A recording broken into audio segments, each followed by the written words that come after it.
So, as considering he's Renekton yesterday, when 9-0-1, he's got a very comfortable matchup here. What do you think of Soaz Quick Shot? Because you always I'm super critical. I'm always super critical. I mean, look, I've been watching and casting Soaz for many, many years, and if he were playing the Kennen, honestly, GG go next, right? I'm not a fan. But on Vlad, I'm much more comfortable. He's got more tools to escape. He's in a matchup that he can have a bigger impact, so I like it. But I want to ask a professional, because you can't really trust my opinion, Frosk. I always prefer when Soaz is on champions that are super self-sufficient, that they don't need a lot of attention and don't need a lot of resources from the team, because then you leverage the amount of experience and veteranship that Soaz brings to teams. So things like the Scion, it's not flashy, but you don't really need to help Scion in a lot of matchups, and he can just do his own thing and have so much control over kind of like global map pressure, his ability to use the Scion ultimate to get to where he needs to be.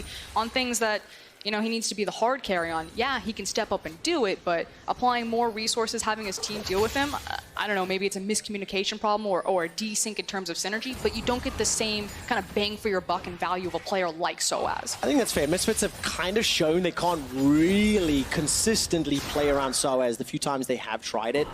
There's been more misses than hits, I think.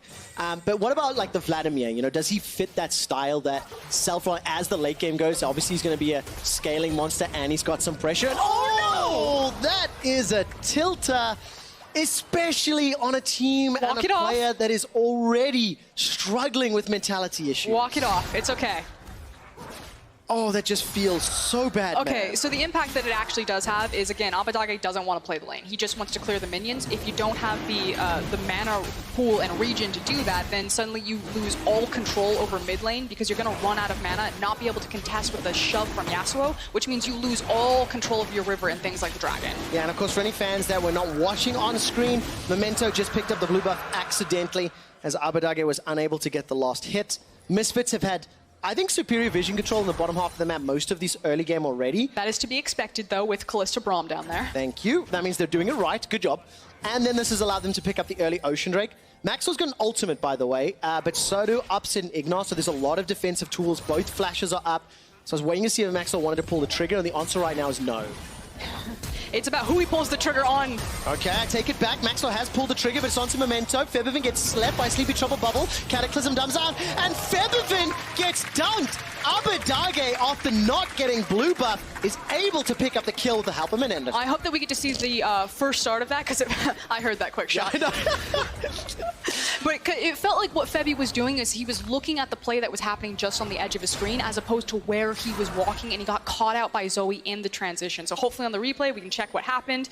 Just wrong place, wrong time. Yeah, wrong place, wrong time for Febiven, but really right place, right time for Menemenem. Okay, I'm keeping my eyes on Abadage right now to see how he catches Yasuo moving over here. It's obviously with a Sleepy Trouble Bubble, and it's a point blank, the wind wall, just the wrong angle. And that gives a free out for Memento right there. Oh, such a good, and it's also a good confidence turnaround as well. Kill secured by Memento after, messing up on that blue buff. This has now allowed Schalke to pick up the Rift Herald and extend that gold lead. It is 1,000 now. It was 500 a few moments ago. Pretty much even CS across the board, and Klepto is helping Odo a lot. He's already up 500 gold. Call it 600 gold, actually, over Soaz. And I really like taking Klepto into a Vlad lane. You're just going to be sitting there and farming it out anyway, so get more bang for your buck. And I also really like the rotation from Schalke. They know that Braum and Kalista are so hard to deal with right now. We don't have control of the bottom side. The Dragon's already been given up. We can make a very quick rotation, try to beat them to the play, and take a Rift Herald for free. Well, Misfits seem to have sort of read or anticipated it. They've swapped two to at least match the 2v2. Too late, quick shot, because they got the Herald. Yeah, there we go. Advantage Schalke. And of course, there's still 2.5 minutes before the turret plates drop. Don't think any of them have fallen yet. I'm taking a look at the minimap. So obviously Herald will help. And now Odo uncontested. It's Schalke that started, so Odo's already been able to pick up a couple in this bottom lane. But this is, again, very slow rotations to match the lane assignments from Misfits, kind of resetting themselves up. Odo getting gold off the plates, the fact that they picked up the Rift Herald for Schalke, the early rotation for topside, and now it's setting themselves up for a play here, possibly bottom. Let's take a look. Abadage, Sleepy Trouble Bubble can be game-changing. Memento is spotted out on top of a control ward, and he's just going to summon the Rift Herald. By the way, Abadage has been caught somewhat by Maxlaw. Or maybe it's the other way around. Maxwell takes a Trouble Bubble to the face. And look at the minimap. The duo from Misfits, they're roaming from the top lane. Soaz is doing his best to defend this tower. and he should be able to keep it alive. Yeah, so the tower stays, but Odo gets so many of those plates, and I believe he got them to himself as well because Jarvan had been zoned off from the bottom play. But I really want to quickly point out, this is exactly why they took the Zoe, because you can see Abbedagge's only goal isn't the 1v1 matchup with Yasuo, it's now to control the jungle entrances. Use that Sleepy Trouble Bubble and throw it into choke points to help cut off Schalke, so as they make plays to side lanes, Misfits are always going to be delayed to react to the play. And so crucially important when you think of champions like Yasuo or Kalista that need to be so positionally aware as the game plays out, and Abbedagge can just completely mess that up. Now, we do take a look at Upset being caught. I didn't quite see the setup there, but I'm going to make some assumptions, and it's going to be a Fate's Call into a Braum, ultimate into a Sedge, ultimate into a... You didn't even get to play the game. No. He's got Flash and Heal Up. He didn't get to play the game. Even with Rocket Jump and Flash, just a good catch by Misfits, and it is the jungler that picks it up to kill. So Maxor will be happy with at least a reply there. 1-for-1 in kills, and still just 1,000 gold separating the teams. Also important to note, Hansama picked up a very, very early stopwatch, so that could be game-changing in the next few skirmishes. We'll keep our eye on that timer as we take another look at Upset. Yeah. Wow, okay. Oh, that's beautifully changed CC right there. That felt personal. That actually felt like personal, but I like it. I like that it is a good kill here for Misfits. But we do need to comment that you expended the Kalista Flash and 3 ultimates to secure that kill on Tristana, and she still has all of her summoner spells.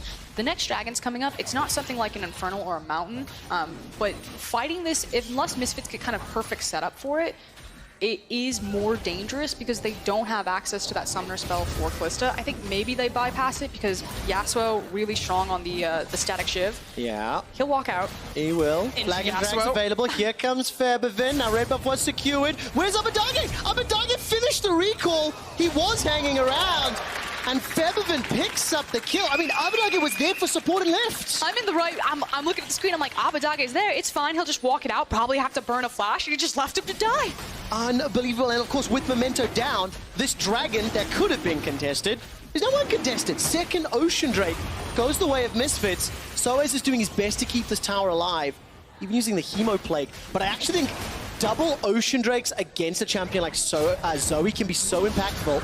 That's a double knockup from the Pulverize. Headbutt trying to get used. He has a teleporter as well. Upset's jumped in. He's got the flash. He's got the heal. Summoner heals you. Stopwatch buys some time. Odoamne completes the TP, and this is an easy double kill for Schalke for Odoamne. And it's the fact that the Kennen picks up both the kills. They also have the creep wave. They can force in. Soaz doesn't have his ultimate, but he still has Pool. There we go, the Proto Belt to clear it out. Yeah, exactly. Soaz and Odo complete those teleports, so the tower will be defended for now. I know we see it all the time, and we don't necessarily point it out. Use your Proto Belt to clear waves. It is super helpful. It's one of the reasons why the professionals built it for so long, so early on, because you can just automatically clear a wave with something like E Proto Belt. All right, Soaz, Flash and Sanguine Pool needs to be perfect. Got caught up. There's the W. Here comes Maxor. Ultimate's available. Manages to lock up Memento, but that's already a kill. Memento dropped very, very low. Here comes Feb. He's got red buff available as well. Abbedagge is coming from the river. Now Maxor, how far does he chase? Sleepy Trouble Bubble is actually knocked away from. I think Ignore used the headbutt there. So Maxor doesn't get any trouble and ends up being a trade 1-for-1. I mean, saving Private Odoamne at the end of the day, it was the same call either way. Ignore just punted him away, didn't connect with the Sleepy Trouble Bubble, but they got Kennen out. They did indeed, and it was Febiven that picks up his second kill of the game. His, item break points starting to be accelerated. Static Shiv already secured. And I start to get nervous when I see a Yasuo that's 2-1. Yeah, rightfully so, because it's also Yasuo and Vladimir, the way that they can dominate side lanes, and there's going to be few options to contest. I was saying it's good that Otto is sitting 3-0-0, because it means that Kennen will have more priority and more pressure in the side lane. But against the likes of a Yasuo and a Vlad, eventually there will just be a breaking point where Kennen cannot deal with it. The fact that he's 3-0, I assume that pushes the window deeper into the game. He's already got Proto Belt, already got Morena Nomicon, so that's a good itemization into Soaz. But for me, it's, what does Odo choose to do? Does he try to match the side lane pressure, or does he try to step up for these team fights? We're going to find out. Febiven's getting caught out. There goes Odo. Slicing Maelstrom. Easy shutdown. 4-0. Finds the pick with Ignore. And that's a softball. That's exactly what I want to see from Odo. I just want Schalke to use their Wombo combo abilities on the composition, use the Jarvan, use the Alistar, use a very fed Kennen right now, and maximize your damage output. As the crowd, he got it this time. Thank you very much, Abbedagge. Round 2. He takes down the Blue Sentinel. Got a lot of fans here. Huge fan burst from both Denmark as well as Portugal, in fact. So thank you very much to everybody here. hence the cheers and the loud noises. I will try my hand a little bit of Portuguese in the next game. I'm really going to mess it up, though. And Schalke, as we look back on screen, they're nearly 3,000 gold up at 17 minutes. Despite a few small blunders, they seem to be ahead. They've got the kill advantage, they've got the gold advantage, and with the exception of the Dragons, they're setting themselves up very well as we move into this mid-game phase. And normally with their comp, you wouldn't say that they want to push tempo right now. They want more scaling options for upset, but because of how far ahead Odo is, push tempo as long as Kennen is involved with the play. So it's about where Schalke are making the plays and with what members they're doing so. Like, this could be dangerous because their Fed member isn't there, so they need to be a bit more cautious setting up this fight despite the gold lead that they have. No teleport for Odo Wamne, 4 members of Schalke in the northern quadrant, and a battle in the river over Vision. There goes Memento going real deep, flag, drag, Cataclysm. Upset tries to chase with a rocket jump, but there's no follow-up. A little bit of a eager, optimistic attempt there, but it did force the flash from Axel. Yeah, he thought he had a pick there. You know, you might as well throw it out. Abadage had zoned away Yasuo. So that's how the win wall's supposed to work there. Yeah, nicely done by Fairbaven. And Maxwell waiting. Glacial Prison will be flashed away from. That was the W from Abadage, actually. So he was able to pick that one up. That Spell Thief. And now Odo, the Fed member, 4-0, 800 gold bounty, starts to roam up. And every time that little electric hamster moves around, you need to get nervous. This is going to hurt, this is going to hurt. Ooh, fell just a little bit short. No Cataclysm for Memento, but look at the pressure. Schalke, with all of the tower damage, they may even be able to pick this one up.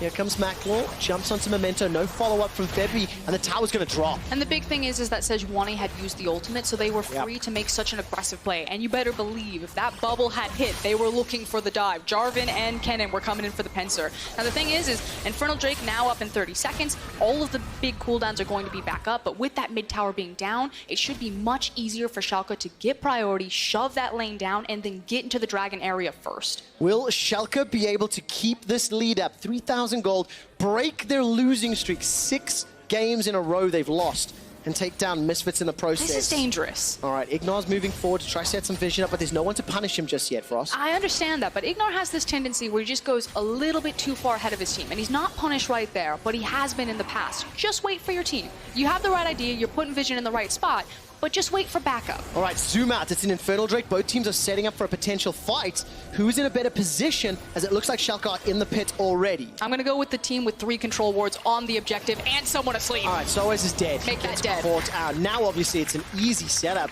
And Abadage Zoe, he did not care about the laning phase. 0-0-2, and those trouble bubbles are game changers. And you have to think that Misfits, you know, you heard it from Coach Moosby that they wanted to be more proactive. They wanted to give Schalke a game, and frankly, they have just been so late on the call.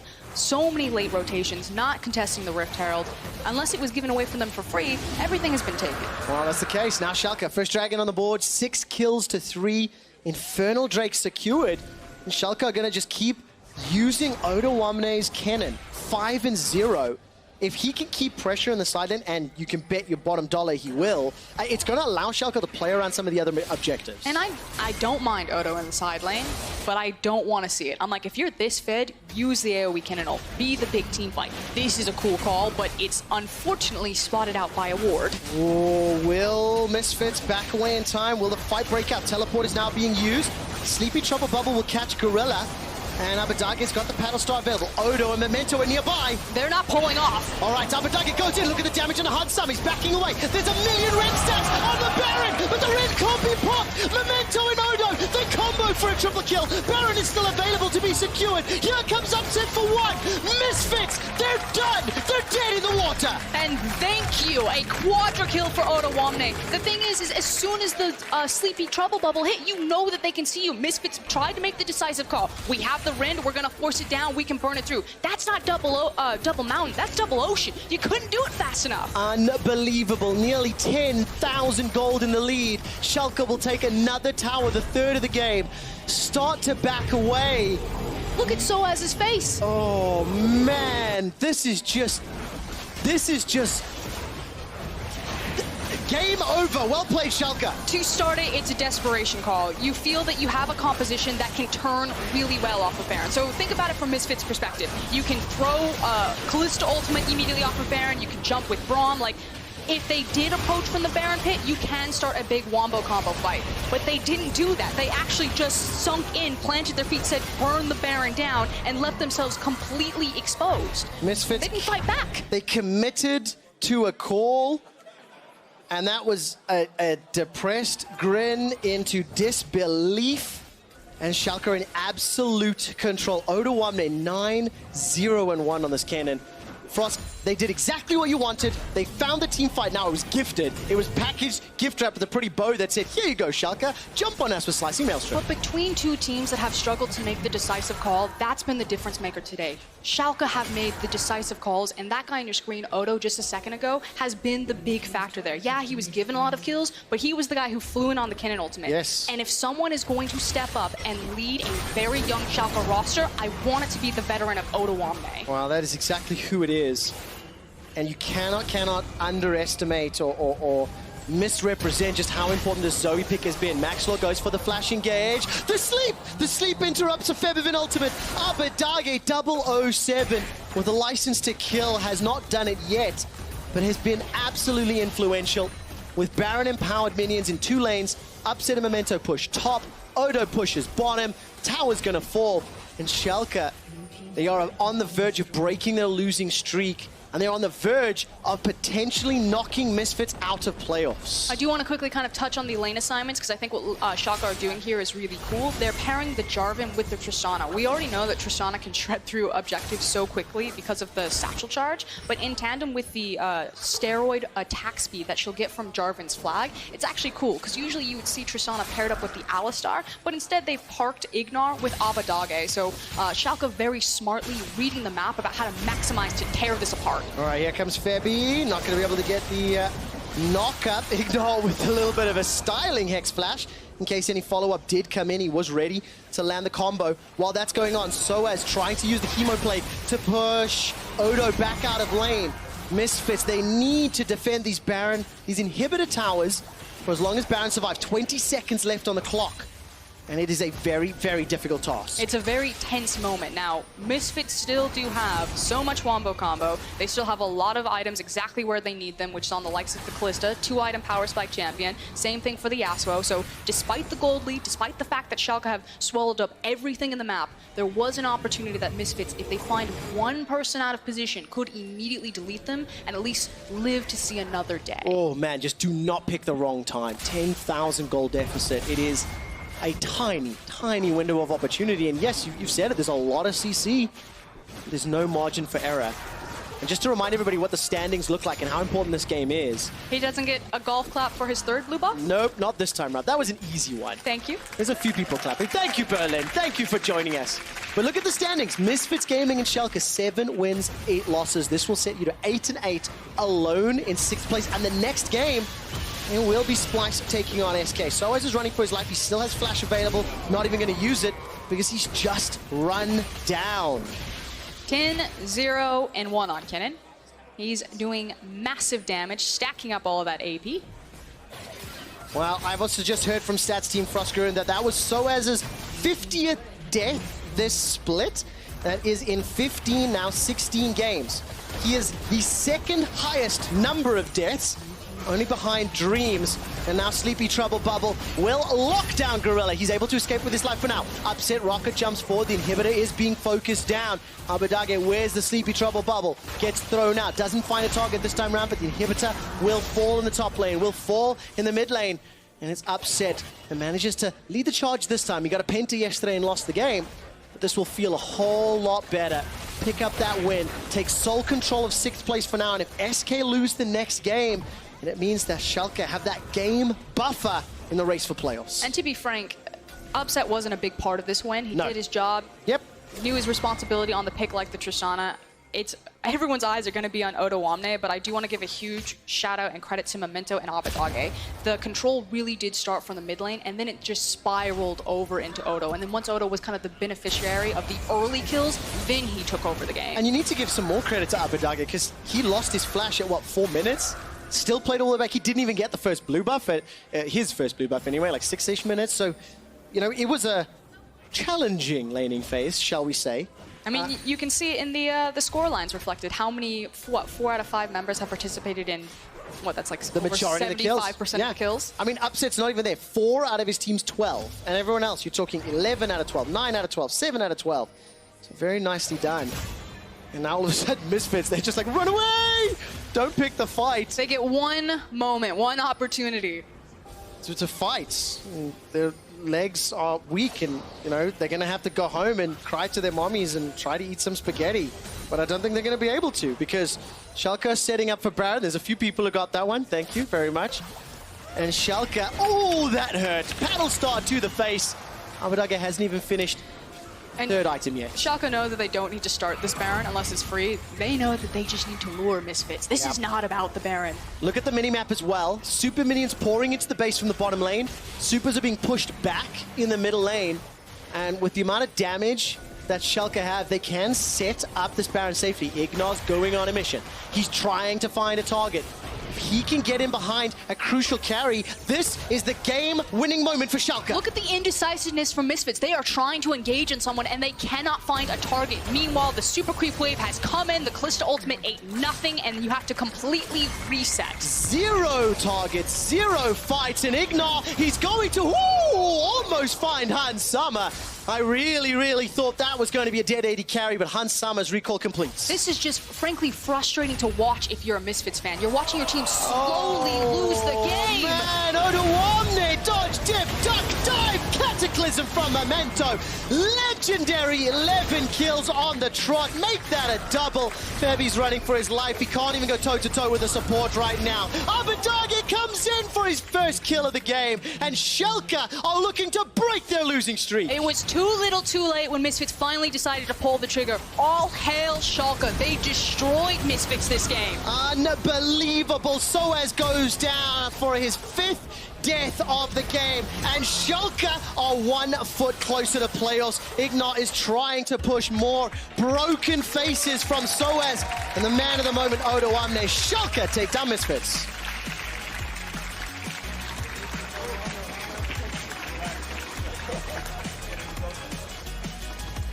Very tense game.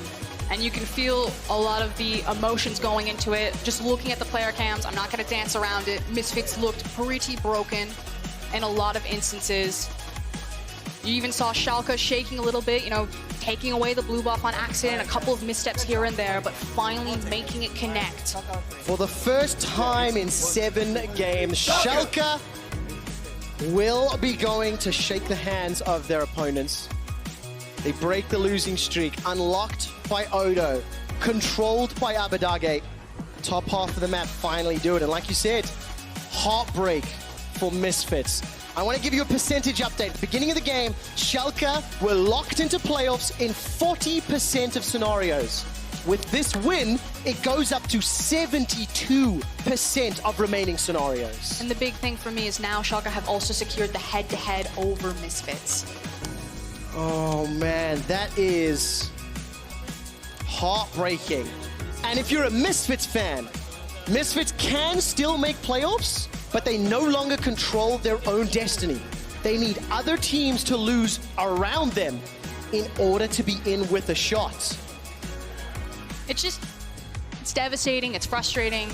It's not just being frustrated as a Misfits fan. You could see it on the players' faces. Yes. You had so many tools, so many options to make those proactive plays, to, again, to quote Moosby, give Schalke a game, and it just felt like nothing ever quite lined up, that there was just a little bit of desync, that Kennen snowballed out of control. He became too big of a problem. And I want to give a lot of credit to Memento. This is a man that has had a few missteps on the stage, even today with that blue buff, you know? And my gut reaction when I saw that, I'm like, it's happening again. It's going downhill from there.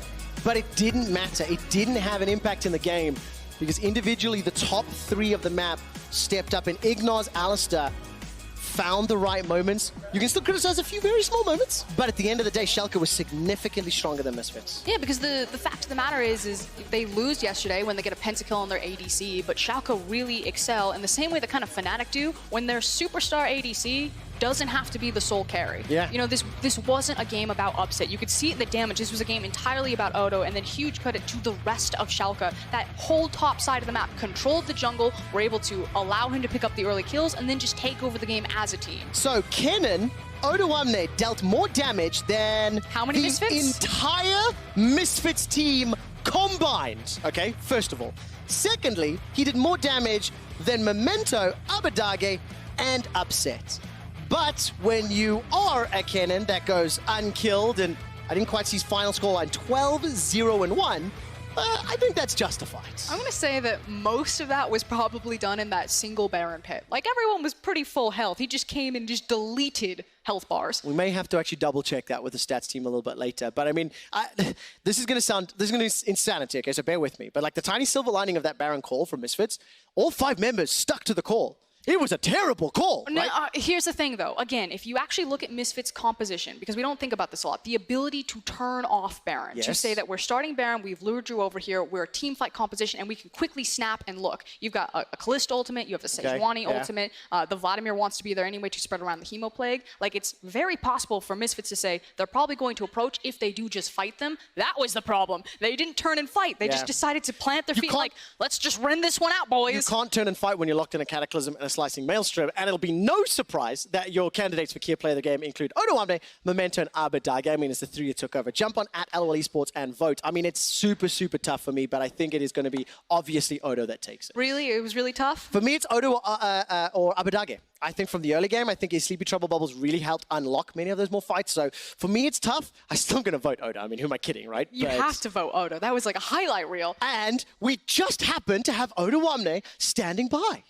We do. Thank you so much, Christian. Yeah, what a surprise to see you standing here next to me. And I've got a surprise for you, although you might have guessed it, Odo Amne. In that game, you did more damage, personally, than the entirety of Misfits combined. What do you make of that? I mean, they kind of trolled by leaving Kennen open, and I don't know, they kind of just entered their whole mid-game and giving us the Baron fight and all of that. So, I mean, I don't know, this game was just a dream game for Kennen. Let's talk about that Baron steal, because I think we're going to bring it up on screen so we can enjoy that moment once again, because it deserves some love. But what mistakes did Misfits make there?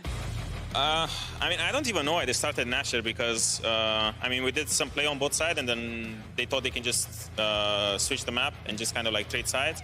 But I kind of got the ward on Nash, and then it was really obvious that I was still in top side, but then they just started and never stopped, and they didn't even have vision on me, so I don't know, they just kind of trolled really bad. And it must be pretty satisfying to get a quad kill in that moment. No, because... I mean, it sucked because, like, if you noticed in that fight, Tristana does absolutely nothing. He just walks up, pew, just like that, steals my pentakill, and yeah, I mean, that guy's a douchebag. So actually, you're quite annoyed that it wasn't a penta then? Yeah, of course. Well, I think you've got 2 more matches next week. Maybe we can see a pentakill then. I mean, did you see our last 7 games? Well, I wasn't going to bring it up, but now you mention it, Odo Amne. Why have you lost the last 6 games? I mean, I think teams were just really bad at first, and the stuff we were playing was kind of covering a lot of our flaws as a team. So now that kind of the meta swapped, where we were kind of like slumping and stuck in a place where we needed to kind of learn the fundamentals, and teams just progressed way faster than we did, and we were kind of like stuck in the old meta, and we couldn't really progress the games with new picks and stuff. So I think it kind of got fixed for the last 2 weeks, but I know we're still kind of behind the other teams, and some games were just a bit unlucky. Well, before we go, and I know there's a bit of support probably in the audience for this young man, Memento, yesterday tweeting, he said he'd lost it, he didn't know how to play League of Legends anymore. Actually, I feel like he played his part today, do you? I think he played good today. It's just hard because him and Abadage are the center of all criticism, and that's just League of Legends. Mid and jungle get the most flack for everything we do, and a lot of our issues came from the mid jungle, and they were kind of, not them specifically, but us as a team, with how we are using them, we are kind of behind on the stuff we were supposed to do. So I think he was just really demotivated and upset that he just felt that he wasn't doing anything good, you know. But there's been progress in him and Abadage's play, and I think it was kind of like harsh for the things he said about himself, but I just hope he takes this as like personal motivation to get better for the next weeks. And are you motivated for week 9? Because you've got Splice and G2. Wait, us? No. Yeah. Have you not? No. Who have you got next week? Origin and Rogue. Well, there you go. Honestly, you were absolutely perfect in this Odemwamne. I clearly was not, Yeah. which is a shame. And in fact, practice, yes. yeah, well, I might have to actually. So if I'm not here after the break, then it's because Odemwamne kicked me off the show, and I don't blame him, quite frankly. So yes, we are going to a break. You guys don't know anywhere. We got SK versus Splice coming up next. He has a teleporter as well. Upset's jumped in. He's got the flash. He's got the heal. Somebody heals you. Stopwatch buys some time. Odemwamne completes the TP, and this is an easy double kill for Schalke. We're going to find Dap. Vivenskin caught out. There goes Odo. Slicing Maelstrom. And look at the damage on the hard sum. He's backing away. There's a million red stacks on the Baron, but the red can't be popped. Memento and Odo. The combo for a triple kill. Baron is still available to be secured. Here comes Upset for one. Misfits. They're done. Frustrating to watch if you're a Misfits fan. You're watching your team slowly lose the game. Man, Odemwamne, dodge, dip, duck, dive, cataclysm from Memento. Legendary, and Schalke are 1 foot closer to playoffs.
Hello and welcome back to the LEC studio.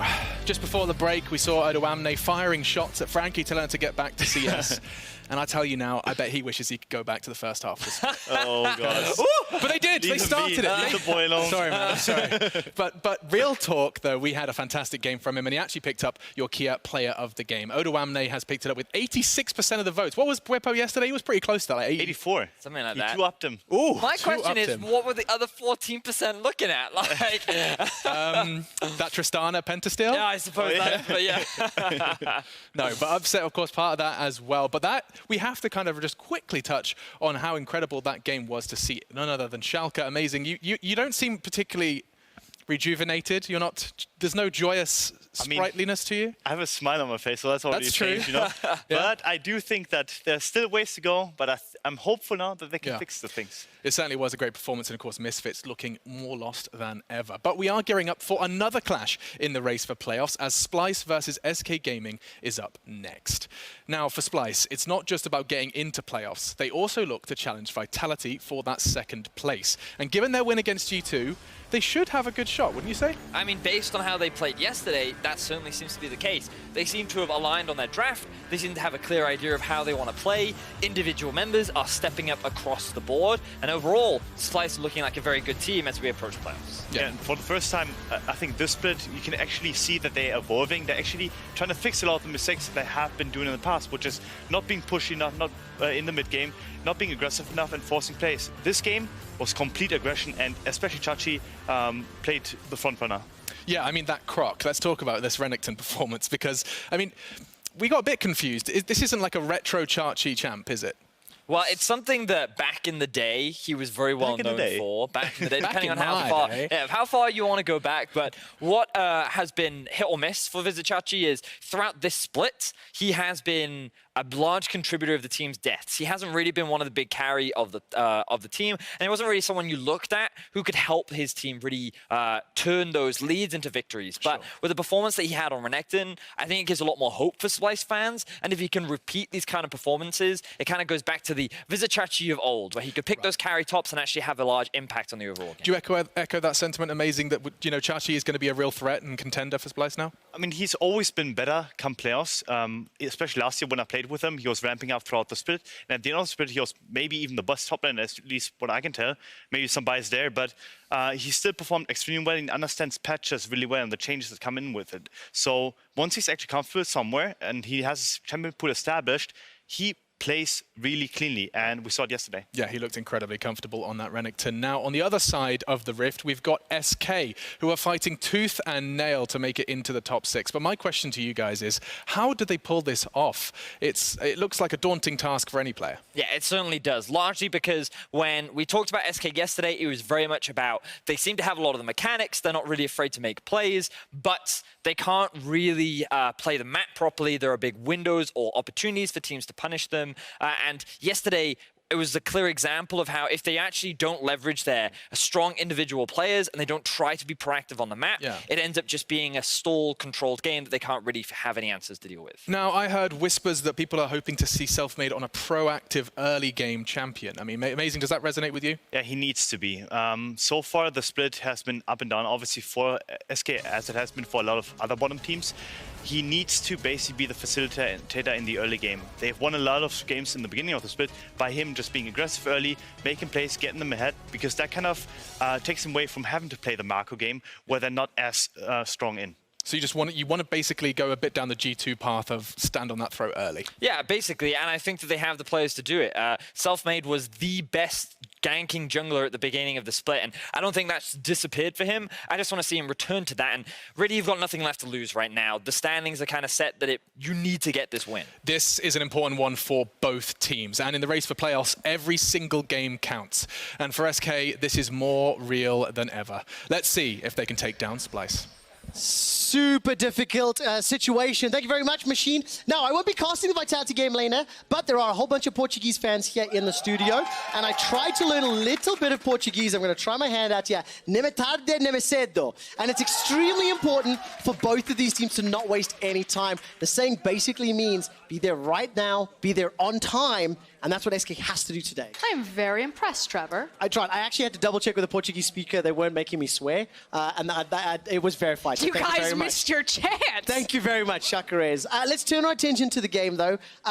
Do or die. Splyce picking up that win against G2 yesterday was phenomenal. Yep. It increases the number of scenarios that they make playoffs to 92%. It felt like we were in this race of Vitality, Origin, G2, and it was this musical chairs of who is actually the top team. It's probably still G2. And Yes. then Splyce from the back were like, guys, what about us? The third team to take down G2 Esports in the second half of the split. And it was a convincing win. It was a controlled win, and you can levy criticism or praise in any direction you want, but it just makes the battle more difficult for SK today. So the thing is that you know that G2 didn't have that much to play for. They played with a Karthus jungle, which is something that you need to take away from Splyce, but it wasn't that fast speed. So I'm just kind of curious, was this Splyce actually taking down the top team in top form in one of their best pockets, or was this Splyce catching a pretty lucky break? And this is what the game will tell me. Like, if they completely dismantle SK, I'm all aboard the Splyce hype train. I'm like, yes, 5v5 late game team fights, let's go. I think that's super important for me as well. If Splyce play the same way, confident, proactive, controlled, a week and a half before playoffs is a pretty good time to figure out how to play and find into gears. And there's the Karthus band away from Xerxes. Yeah, SK have learned from G2's mistakes. So, we're not going to take this with the denial pick. We are just going to take this off the board. Xerxes is not going to get to play it. All right, so Karthus, Braum, Jarvan taken off the table, as well as Lucian. And important to note that Splyce elected red side for this game. So looking for some counter pick options against the likes of Pyrian or maybe Whirlib.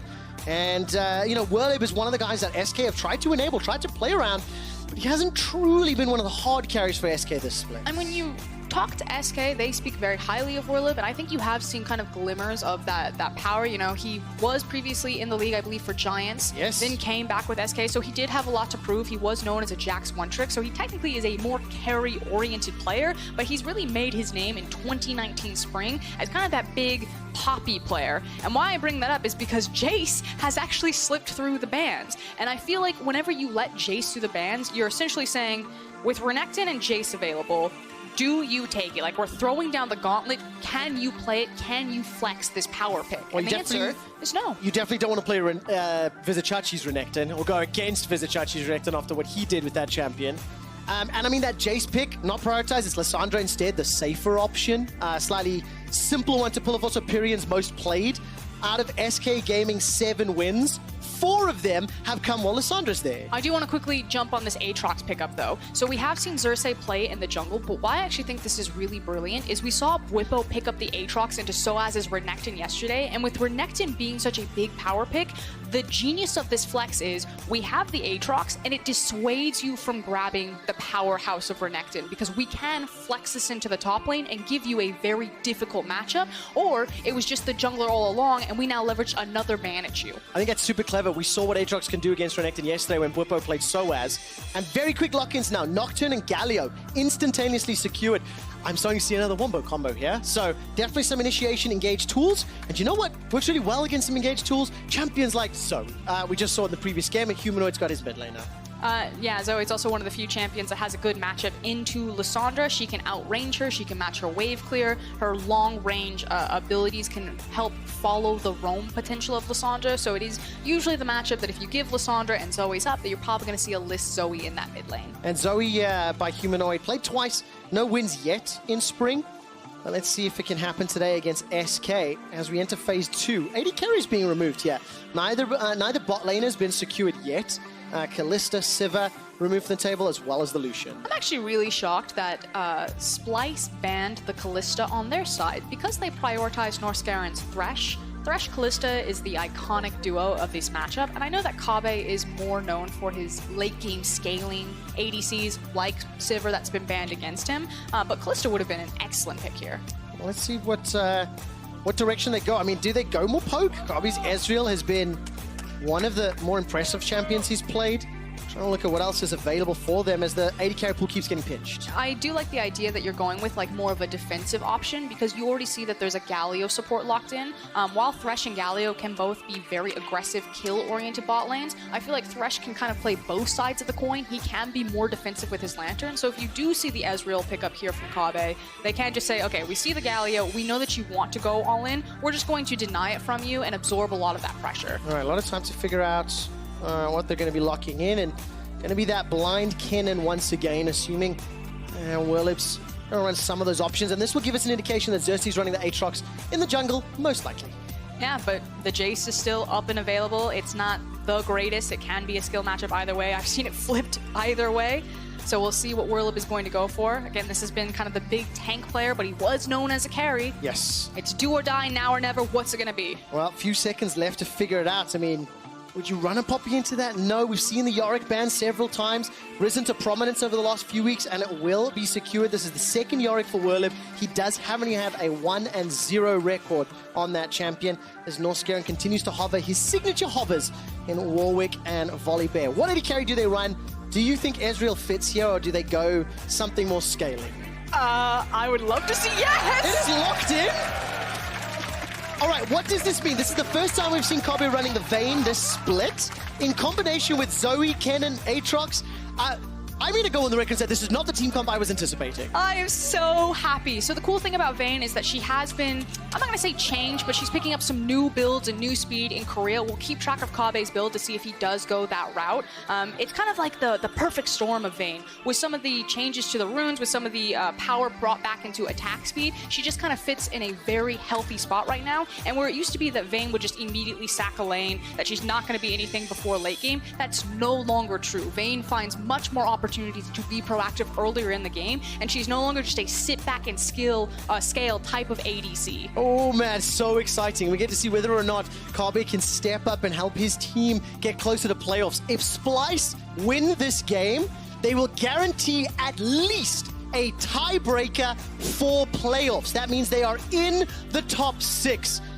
They may have to play a tiebreaker game pending other results. We will see how the results play out. Still 8 games to go, and Norskeren looks nervous.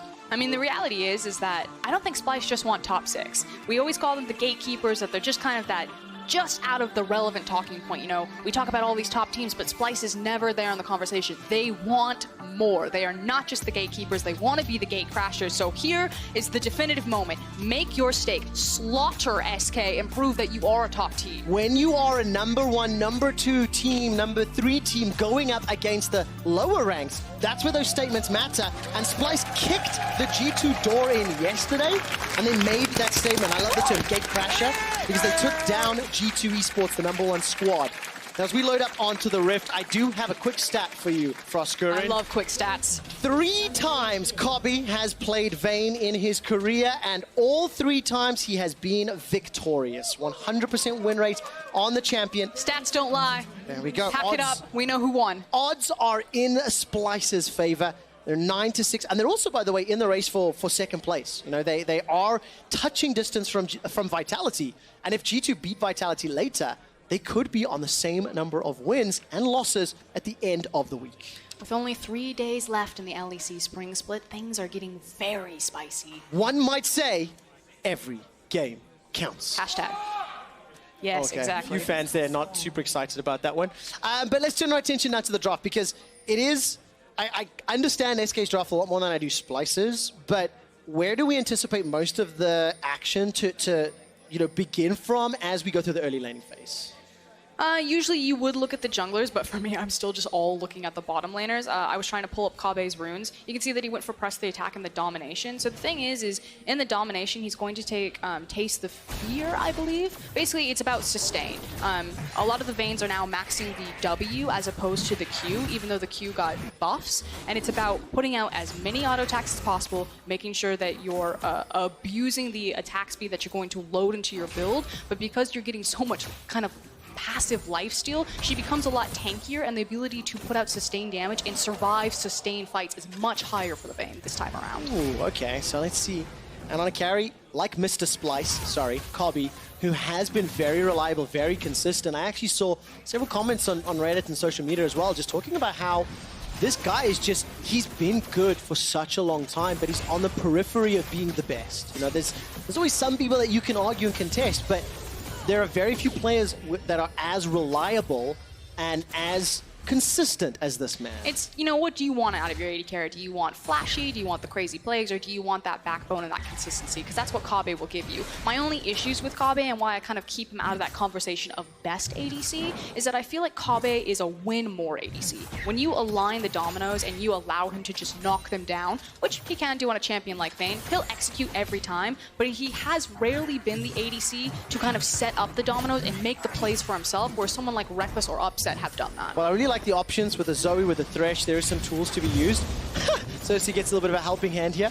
And Dreams' wins of war. And while we see Cersei on the screen, one of the guys that can set up these plays on a champion like Aatrox, take a look at some of the impact he's had. He's one of the more proactive, impressive early game junglers. I actually think it's really important that Cersei was contesting the Krugs away from Selfmade and Nocturne. Krugs is one of the camps that has the most experience into it, and as a Nocturne, you're in a race for level 6. And Selfmade loves Krug camp. He does this all the time because he's all about me, me, me. He wants to get as much power on him before he transfers it into the lanes. By upsetting his Krug camp and forcing him to extend dangerously to go for Krug camps, which now is being warded by Chachi, you set this trap. You know Selfmade is going to go for this.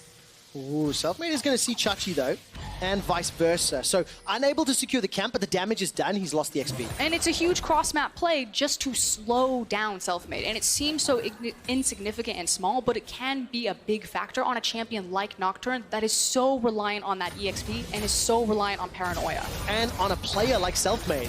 Take a look at Dreams, decides to go into the Justice Punch, condemn into the wall, forces the flash away. Norscaron unable to land the death sentence, but a summoner-less Galio could be picked off a little later. And just to go back to that point, a player like Selfmade that has been the game changer, the man that if he doesn't initiate plays for SK, the team traditionally has not been able to rally without him. Yeah, and look at him right now. He's like, I wish I had something to farm. My mid laner is gone. I'm only level 3. There's no crab for me to take. And he's just basically waiting for his camps to spawn. Yeah, chicken camp just respawned as you started that discussion there. Frost, so Selfmade a little behind, currently a level down. We'll keep an eye on how quickly he does hit there. He just dinged 4. So it says clearing out his chickens as he's going to push back. And remember, Dreams, no flash available. Teleports on both AD carries. So they're going to set those ones up. And it is a pretty even CS game right now. Pickaxe and Fairy Charm secured for crown shots. The nice thing about the Fairy Charm is that it just has a really high resale value, so a lot of people will just pick it up and then sell it on later down the road. It allows Kai'Sa to just sit back in the lane and spam her W. Farm from safety.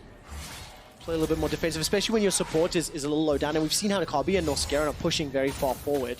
And we just caught a glimpse there. Whirlib finally helping Selfmade pick up the crab. And I want to turn our attention to Whirlib a little bit. I was going to say... Yeah, that confused me. Probably a spectator bug. I held my breath. Papa Smithy taught me this trick. If they don't move, probably a bug. Let's spend a moment or two talking about Whirlib. He's got the Conqueror Yorick. He's down a little bit of CS, I think, as you might expect, early on into a Kennen matchup. But, you know, big pressure on his shoulders to become a split-pushing threat on this champion. I mean, big play, too. He went back and bought a Sheen. So he is looking for these pretty aggressive trades here, and he may actually find one with some assistance. All right, Pyrion will just step over the wards, and Chachi with Flash and Lightning Rush. Very easy to escape. Also, the wave wasn't ideal, so Whirlib didn't want to concede a lot of that XP. Yeah, and that's the thing. Chachi wants to bounce that off the tower to make sure that he's not overextending himself dangerously, especially when Selfmade is getting closer and closer to level 6. And I think what you're going to see is they're constantly going to contest Selfmade's camps for vision and information. Keep him down from level 6, track where he is, and that's how you're going to see Splyce kind of morph on the map of where they're stepping forward, where they're pulling back. And if Splyce are going to be playing the map that way, with this type of composition that is a little different, does this fit into your understanding of Splyce's strengths? You know, your understanding of what Splyce do well? I've called Splyce kind of like baby's first League of Legends team because their fundamentals are so crisp. Like if you're just kind of experimenting with how a team organizes macro, what does really clean, very fundamental macro look like, I think Splyce is a perfect example because they play objective-based League of Legends. They're not here to kill you, they're here to win the lane through their CS advantages, their structure chipping, playing around dragons, vision setup like that. So again, it's hard to get behind Splyce because they're not the flashiest team when you have someone like G2 in the league. Yeah. But their fundamentals are very clean. If you were a studious type and you wanted to go by the textbook of play. Paint by numbers. There we go. Win, kill Nexus by League of Legends basics. That's kind of what Splyce are pretty good at. But it's what makes them so consistent. At the end of the day, if you can win the league or compete for second place by just putting up the easy wins on the board, why not just take it? We can leverage all the flame we want at Splyce, but they're still winning. And at the end of the day, it's like flame is a strong word in my opinion. I think preferences, right? Because everybody enjoys different types of League of Legends. And Splyce just plays a slightly different flavor to the current number 1 and 2 teams in G2 and Vitality, which is a bit more, shall we say, aggressive. Explosive? Explosive's a great word. Well, look, Crown Shot and Dreams, now that they've got the pickaxe, now they've got that Fairy Charm, seem to be pushing these waves out just a little bit more, got some levels under their belt. Kobe as well as Norskirin getting close to level 6. And as I look at the mini-map, Selfmade does have Paranoia available. They're looking for the cage on Zoe into the Paranoia. All right, Morning Mists will come down. It's going to be a good damage. Exhaust by some time. Cleanse is used as well. Humanoid escapes with his life after using every single ability. He manages to stay out of range of Pyrion's ults. Very well done from Humanoid. He actually gets the flash and return from Selfmade because he connects the Sleepy Trouble Bubble under the tower. But we have a very quick pause. Maybe something went a little bit wrong. Ooh, yeah, don't know. We'll find out shortly. But all credit to Humanoid. 3-on-1 after the roam. And as always, Selfmade at the initiation of a play for SK Gaming. SK Gaming, by the way, 33% of remaining scenarios and results get them into playoffs. And them watching Misfits just lose is a gigantic advantage. If SK win, puts distance between that 6th and 7th position. How many of those stats do you have memorized? A fair. I actually do have it written down, so I was reading it off paper, to be fair. But I am checking in between every game, talking to our stats team. I also have an update, by the way. My stats team ran the head-to-heads as well. If Splyce win, I mentioned that they would guarantee a head-to-head for playoffs. With head-to-heads taken into account, Splyce will guarantee a playoff spot with a win. Perfect. So a lot on the line there. You can understand now why maybe a couple of the Splyce members looked a little bit nervous. You know, taking down G2 is one thing, but just every game in front of you. Yes. That's what you got to do when you get to playoffs for a team that's historically been a playoffs mainstay. It is an SK pause, as you can see. Getting an update here from, I can see Pyrion, sorry. Taking a look at exactly what will be happening. This was actually my question, because you looked at that play and you could see that Lissandra was coming down the lane, that it was Yorick and Nocturne, but Lissandra was conveniently absent from that. So I'm curious if something went wrong there on Pyrion's end that was the difference maker. Well, I can find out that there is a Shadowplay review on the go. So as our league officials backstage are looking at the footage, we just get to build the tension. You know, we just get to keep taking a look at the game. And, oh, man, I actually can't put myself into the mindset of these guys that are sitting there, especially SK Gaming, who have honestly impressed and surprised a lot of fans and viewers. Expectations were very low for this team coming into the split, despite the fact they had that core of Mad Lions players.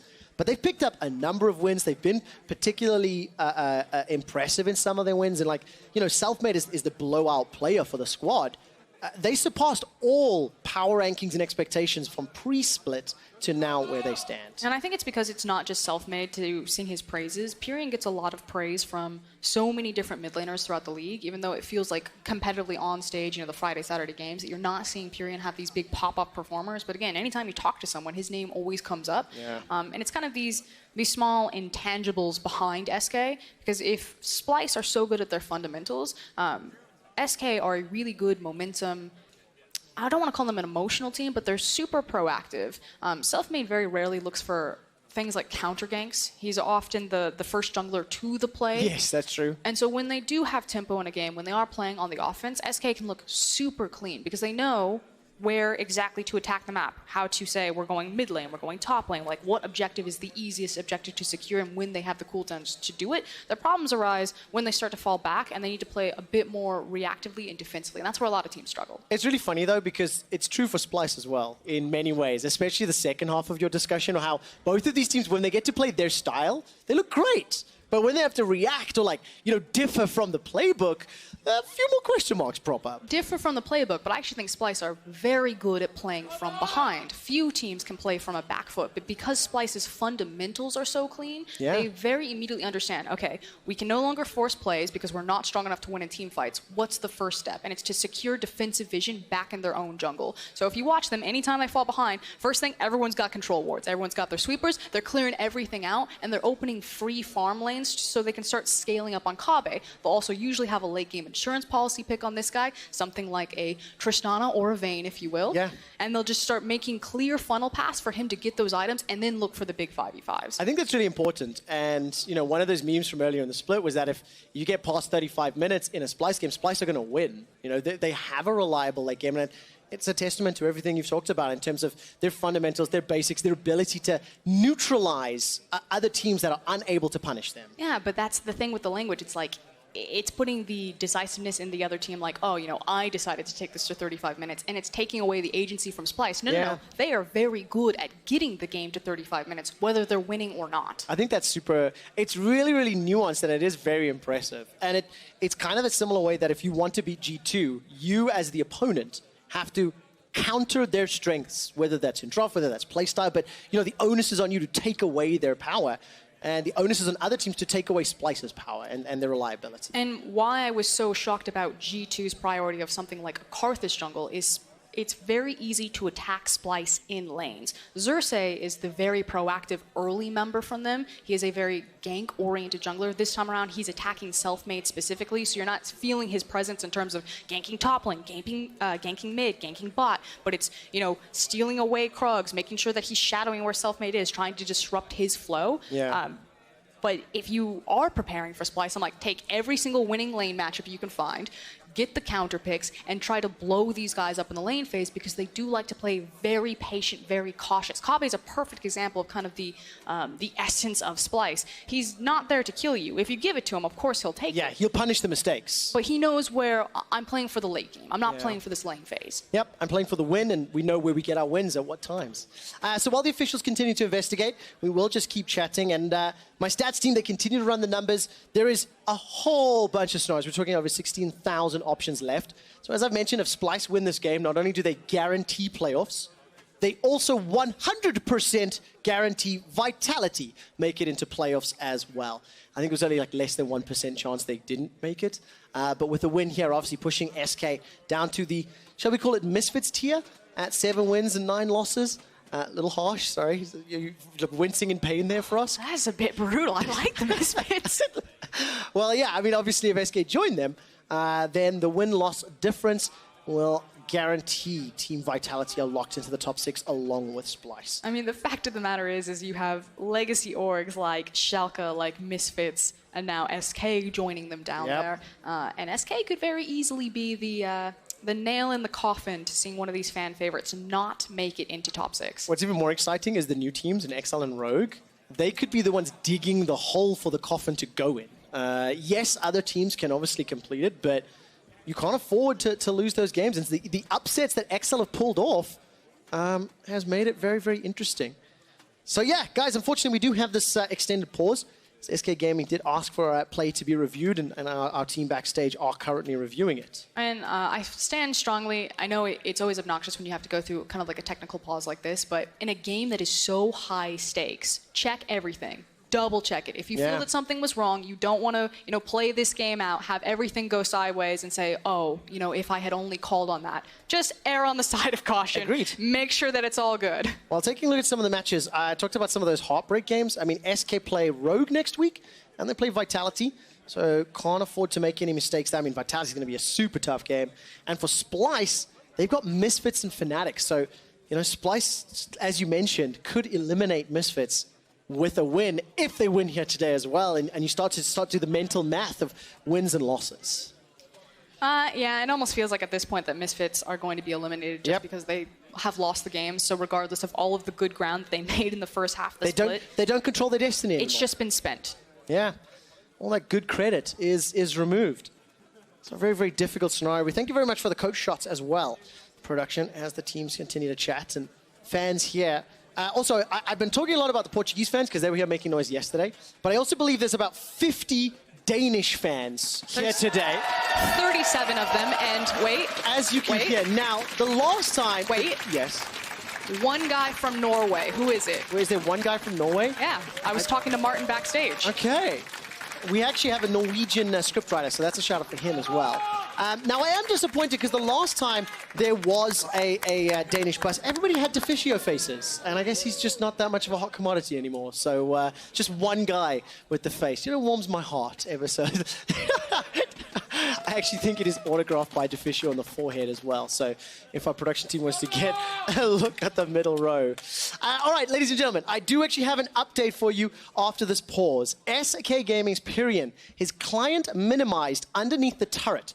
League officials have investigated and have offered SK a chrono break. SK Gaming has accepted the chrono break, which will be set 5 seconds prior to the play at 8 minutes 25 seconds. Those of you who may not be familiar with chrono break, it is one of the tools that we have on the tournament realm to recreate the game at an earlier state. I assume that'll be just before that gank in the mid lane. Makes a lot of sense. As I was saying, it felt like when it showed Pyrion on screen, I was like, hey, I thought there was 3 members in that gank right there, but I don't really recall Lissandra doing anything. I was waiting for the replay to see what happened, and it seems like Pyrion got kicked out of the client. Yeah, I mean, Extent is out of your control. All right, so this is actually just after the play. I will just refresh everyone's memory if you have just joined us. Chrono break took place after SK Gaming accepted the offer. Humanoid was able to outplay a 3v1 gank in the mid lane, which Selfmade initiated and spent his flash for. Humanoid's lost flash and cleanse Frostcurrent. Again, it's kind of, where's the bad news for both sides? Well, Selfmade doesn't have the flash, but good news, Pyrion does have his flash as well as his ultimate available, and Humanoid's looking mighty fine and tasty. No cleanse, no flash. It could be a very easy repick gank, but Humanoid knows that full well. And as we said in game number 1, his goal is no longer to play this lane. He is playing only for the farm. He is a visitor, a tourist here. Well, fortunately, he's got blue buff, so he'll be able to farm up ever so slightly easier than our previous game. And Splice will be starting off this Mountain Drake at 9 minutes on the clock. As Achachi throws down the slicing maelstrom, but he's into a gigantic minion wave, so you really do not want to pick that fight. The baby cage is so frustrating when you're playing Yorick versus Kennen, because if you get him inside of it and then you can just walk out of the ultimate range and just let your ghouls go to town, it's rough. Yep, really, really is. That Morning Mist throwing them forward is a terrifying animation as well. Scares the crap out of me. And now Selfmade and Pyrion, they're going to be looking to set a proactive play. Vizichachi's got flash available, but not much else. Yeah, and there's no paranoia again, but like you said, Pyrion, he's got everything. Yeah, Pyrion's ultimate was not used. There goes the claw into the ult. Duskbringer comes out, and this should be an easy enough kill. First blood to Selfmade, and he's able to escape. That was just clean.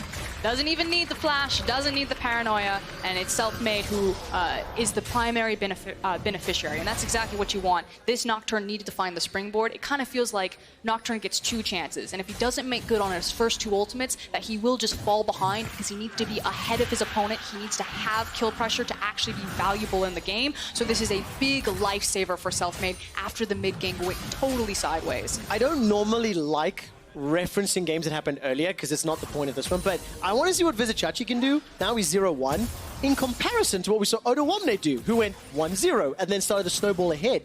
Playing from behind, such a different game, but it is one of the strengths of the Splice squad. And they're currently down 700 gold, but they're up a Mountain Drake. So let's see how the next few minutes plays out as we're 11 on the clock. It's also a very different responsibility as I'll hold that. How much damage? A lot of damage. A lot of damage. That's always a clincher. It is so. A lot of tension when that trouble bubble hits. Another quick run of stats for you. Humanoid currently is the mid laner with the highest amount of deaths at 45. We actually put a lot of criticism his way about dying pre-15, a fair amount a couple of weeks back. Pyrion is actually the mid laner with the second highest amount of deaths at 41. So that could be influential as the game plays out. I thought at first you meant 45 minutes. I was like, Trevor, of course he's died a lot in 45 minutes. They're very long games. Makes much more sense here. I don't think anyone's going to be dying a lot solo. If anyone is, Humanoid does have the microscope on him because of the nature of Lissandra's hard CC and the assassination potential that Selfmade has. But again, both these guys are playing for their side lanes, playing for their jungle control. Yeah, unfortunately, Humanoid's got that cleanse available. The flash is at quarter of the cooldown remaining. And with the assistance of Selfmade and Pyrian, Selfmade's been fairly proactive in ganking. We've not seen a whole lot of Xerxes yet. There's Selfmade ganking once again. Remember, cleanse is available, but no flash. That was rinse, repeat, textbook, like you said, Frost. I mean, I said he should be playing for the side lane. He barely stepped off of mid lane and immediately got blown up. Huge credit to SK and their vision control that really set that up. Again, all of the control wards to the river meant that Humanoid had imperfect information and just picking on the rookie. That's an inexperienced type of play. And also, I did say Humanoid traditionally has died a lot pre-15 minutes. Right on time. There we go. 46 deaths, still remains the most killed mid laner in the LEC as we're on week 8. And the fact that he's now gone from the scene with a roam from V.League is going to allow the Rift Herald to be picked up here. Yeah, and there's just not a lot of options. Splyce can maybe peek their head in, but what they're, I was going to say, waiting for was their bot lane. But with the teleport from Vayne, the bot lane's already here. All right, here comes Corbett, and the Rift Herald is now uncontested. Selfmade, no paranoia. V.League is going to be looking for a Dark Procession. If you can lock somebody in place, maybe it'll work. Selfmade's Spell Shield did not work there. And the Rift Herald is secured at the cost of a teleport. Yeah, I forgot about the TP from Kabe. Rookie mistake from me. This guy runs TP on virtually every single champion. And used it just in the nick of time. Really nice lane swap from Splyce to pick up Rift Herald. Yeah, very, very nicely done. And with not a lot of time left before those turret plates go down, I want to see how quickly they've used it or decide to use it. Xerxes running all the way back, so not a huge amount of time. And Kobe and Noskir, and they've already done that lane swap. I'm trying to look, one turret plate down in the top lane, traded, but then Pyrian's done a good job to secure 3 in the mids. I mean, it's a lane swap of convenience. They wanted to contest for the Rift Herald. They got there just in time with the numbers advantage. It's interesting, you know, Kabe used to run TP all the time on virtually every single AD carry. He's recently started running heal, but it felt like he was doing it out of respect to G2's bot lane, knowing that G2 were a very scrappy, fight-oriented bot lane, so he wanted more of a battle summoner as opposed to more of the macro summoner that we normally see Splyce run. So it could just be a read on Crownshot and Dreams that, hey, even though they have the Galio with the Thresh, with the teleport, that we're not going to fight you anyway. Yeah, very confident in that 2v2 then, you know. We saw Kabe and Noskar actually pushing very early. They got Dreams' flash at like level 3. All right, that's a lot of damage. Take a look at that Silver Bolt. Here comes the Lantern. Woo! And Dreams forced to use the Galio ulti just to save Crownshot's life. Blade of the Ruined King, Kabe, Vayne, it hurts. Yeah, and again, Vayne is no longer just a late-game scaling monster. She is powerful at virtually every point in the game right now. And again, I was talking about this concept earlier on with Vedius. Late game doesn't mean 5 items anymore. With Splyce, it might, because we might get there. But late game really means kind of 2 items, because that's where a lot of games are decided. And Vayne sits so comfortably there. Yeah, and that's exactly where Splyce are gearing towards. I mean, they're still down 1,300 gold. They're down 2 kills.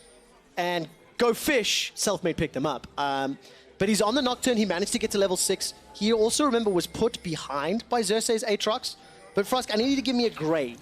How has Xerxes' jungle Aatrox been as we've officially crested the 15-minute mark? Frankly, a little bit invisible. I think he was mostly playing for the control, though, which makes sense. It's easy to look at the score lines and say, you know, Selfmade's got 2 kills. Xerxes sitting on nothing. So clearly, Xerxes has been jungling worse. Yeah. But his goal was just very different. It was just to disrupt and to stall and to track Selfmade while his laners played safe. All right, Death Sentence catches onto Dreams. He actually flashes forward. Here comes the Paranoia. Dreams forced to run for his life. A lot of burst damage as the Hourglass was used. Now Selfmade stays alive a few seconds longer. Sleepy Trouble Bubble not going to find its target. That's a 1 for 2. Here comes Humanoid. Xerxes on the board as well. And Splyce take control. Just absolutely torn apart from Splyce right there. They've got the minion wave behind them and a very low tower. It's a super easy, clean play and a snowball gold advantage. Yeah, really nicely done. The first tower secured. It takes control of the gold game.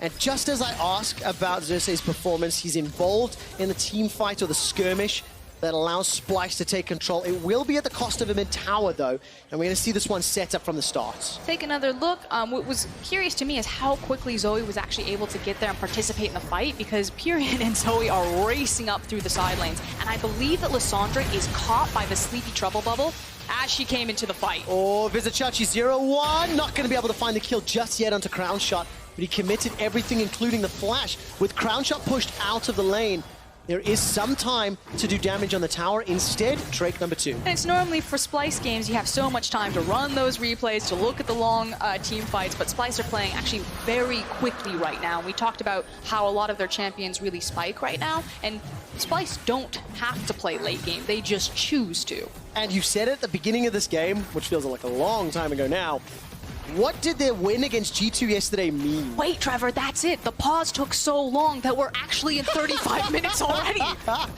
Oh, that's next level macro for Splyce. They will secure their second tower. It will be at the cost of the top outer, though, as Werleb has been able to push it down. He's still 0-0-0 on this Yorick, working towards the Trinity Force.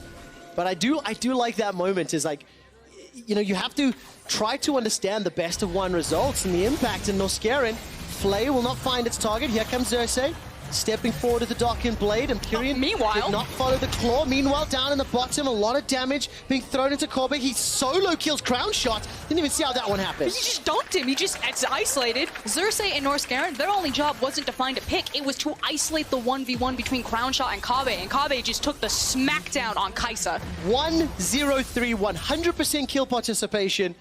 And Mr. Splyce, the man of the hour. All right, let's see how this sets up. I'm assuming a condemn into the wall. I'm assuming he's going to pop ultimate to make sure that he stays in stealth longer, so Crown Shot really had virtually no time to react. That was actually beautiful. Nicely done, Kabe. Last pick Vayne, making it work. Yeah, and again, it's on the control ward, making sure that you pop Final Hour when you're still in Fog of War, and then activate your stealth. So you're just limiting that tiny window that they have to react to you defensively. Yeah, and what was it? Paranoia as well as Galio Ultimate Hero's entrance thrown in there. Grand entrance rather for added measure. But I'm going to go back to what we were talking about. You know, yesterday versus G2, Splyce did pick up that win. It was very convincing. It was very controlled. It's actually fairly reminiscent of this game in many ways. You know, kind of slow-ish start, not really conceding anything. Picked up first blood, 700 gold lead. And of course, we got the average game time there, just for the lulz. But Splyce won that game significantly early and significantly more confidently.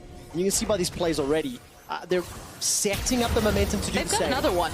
Well, let's find out. Dreams the hook will get slapped, death sentence into paddle, and really easily killed by Splyce. And everything lands. It is just too easy, and Splyce understanding what their win conditions are when they actually need to press the tempo of the game, start playing more offensively, because again, you're still waiting around this kind of ticking time bomb of the York, who will be very obnoxious in these side lanes. So I like that Splyce, they're not slowing down, they're not in cruise control, they are actively trying to force more on this game while they're strong. It is just so refreshing to see a team in the LEC that is in the thick of the playoffs race, improving and stepping up in some of the areas we wanted them to see. And Splyce, just when the going got tough, on the verge of applying pressure to Vitality. There's a defensive proto belt by Vizicachi to get out of that baby cage. There was pressure as well in this bottom lane, and the tower will be dropping. Werlib, though, is on a mission. He's not done yet. It is still only 1,000 gold lead at 20 minutes, and Werlib has been responsible in taking 2 towers. And Chachi really has a lot of the responsibility for Splyce in this game of not just playing the side lane, but kind of picking his moments of when he is going to look for those flanking TP plays and force the big 5v5. Because Splyce can feel it. They're stronger right now. They want to force SK to fight them, but SK do have a lot of tools to try to get away from them, to not pull the trigger or to look for more picks. So Chachi needs to be on point. Okay, I'm mirroring Yorick when I need to mirror Yorick, and I'm creating enough space that we can look for these opportunities, and when we have them, to take them. Yeah, and yesterday, as Frost might say, was robbed of player of the game. He was robbed. Nomination, exactly, it's what I just said. I just want to take the moment. Chachi, you had an incredible Renekton performance yesterday. You deserved that player of the game. How difficult is it for Chachi in this setup? 0-1, coming up against a Werlib's Yorick, who's already putting so much wave pressure on it. I mean, you can see that Chachi's not having a good time, and the fact that Werlib feels so confident to flash after him whenever he gets a hold of the cannon. That said, you still have to respect the fact that Kennen does have a lot of mobility, and if Werlib doesn't get the burst damage earlier on from his rotation, he doesn't want to chase too far from Kennen. So I don't expect anyone to actually die here, but I do expect Chachi to team fight. Oh, Dreams gets stunned. Death sentence chains. Come on, guys. This just looks so painful, but Dreams survives. Dreams stays alive. There's a Chachi. The caster curse was thrown down. Now Kobe is unlocked, picking a fight with Selfmade, who's got the GA. Dreams goes in with the ulti, gets back up. Dreams, you cheeky bugger. He escapes with his life. That's now a kill back in reply. Dreams goes down as Kobe tumbles and ducks and dives. The death sentence will not find a target, and Werlib wants to clean this up. But Period might go down. Gets the ultimate. Kobe gets 3. He tumbles again. Turns onto the Werlib. Finally goes down. Werlib picks up the kill with the last right. He's chasing in a North Scarab. North Scarab needs to blast Kobe, but will not find it. Crowd shot takes him out. I cannot wait to see the replay on that. I think the paranoia was huge because it was a choke point that Splyce were trying to chase into and then didn't have the vision to finish off Dreams and got obliterated by Werlib from the side. That said, huge credit to Kabe. I believe he picked up so much gold there. 4-1 and 3 now on the Vayne. How did Dreams not die? He should have been killed twice. Watching. I mean, it's just the W and the fact that they get rooted. So Pyrian right on time, zones the fight beautifully. They can't chase in, and then it's kind of a free-for-all. Who's going to... I can't believe Dreams goes back in and it gets out. Such a bold call. Well, nevertheless, Kobe, I mean, he did so much work and makes this almost an even trade. I mean, anywhere you looked on your screen, there were pretty crazy plays. The fact that Norscaran got the Death Sentence hook actually set up Kabe to even look for the triple key here. The Thresh had to come in just in time to save him to allow Splyce to even cling anything back from the back half of that team fight. I think that ended up being a 3 for 4, but it is still extremely close as far as the gold is concerned. There's a Mountain Drake under Splyce's banner, as well as a number of damage dealers. They start the Baron, try to force SK Gaming's hands, and SK respond, but they aren't able to put any pressure on Splyce right now. But they have a limited window to do so because, again, here's Yorick being obnoxious as usual and pushing forward on the bottom side. Now has kind of his core itemization complete, so he's not only a massive dueling threat, but he will actually just shred through these structures. And of course, I've not really drawn too much attention to itemization just yet. 2 items across the board for most here. Talked about the GA for Selfmade, Luden's Echo and Protobelt for Pyrian. Now all of a sudden up in the top lane, Werlib is just going to get run down as Humanoid comes to help out. In the combination, they are able to pick up the kill.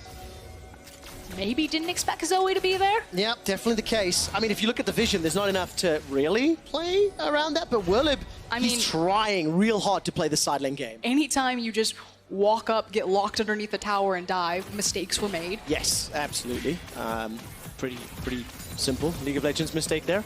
But I mean, it is still a close game. It feels to me like Splyce should be further ahead though, for us. Like, gold difference is the case. 3 dragons in favor of Splyce, but towers are even as well. It's the execution of the team fight. So SK still have a lot of power to very quickly, instantaneously delete someone, and they do have a lot of survivability. This is a Galio and a Lissandra composition, so if you try to grab them, their ability to stall out for everyone else to jump onto it. Speaking of jumping onto. Okay, now a lot of damage here onto Vizichach. He's got no ultimate available. Manages to escape with the E and the flash. Still had Protobelt if he had any more threats. But in an elongated sustain fight, so if SK are kind of like this big pick burst potential, I still give the side of sustain fights in favor of Splyce. All right, Kobe's going to get locked out by that Dark Procession, not able to chase through it, of course. And he threw down the final hour ulti just to try and chase him. But for the time being, next Dragon's not up just yet. I'm looking at Vision. This is just going to be this lane game pressure for now, as both teams are vying for control of one of the next big objectives. And we would assume that it would be Baron. The other thing that I do want to point out is Splyce's composition is harder to execute. It's much easier when you just have to stack all of your R buttons at the same time for SK. So in terms of margin for error, it is lower on SK's end for the comp. I think it's fair, but then it also comes down to vision and picking those right fights. You can't afford to be in Werlib's situation, out of position, overextended, and then just getting dunked by an easy trouble bubble. Yeah, that's always going to be the case when you're against Zoe, but you're still looking at, there's so many more skill shots, lower range champions. It's about playing elongated fights from Splyce, so you need to have more information or perfect information, whereas SK have so many tanky abilities, so many tanky champions, the ability to help people out with the Galio. So again, it's easier for SK. I think that's fair, and I also think that when you look at a champion like Kennen, especially a Kennen that's not absolutely obliterating his opponent. 1, 2, and 1, even on CS. Not the Oblivion Orb picked up there, and Chachi, or Spellbinder rather.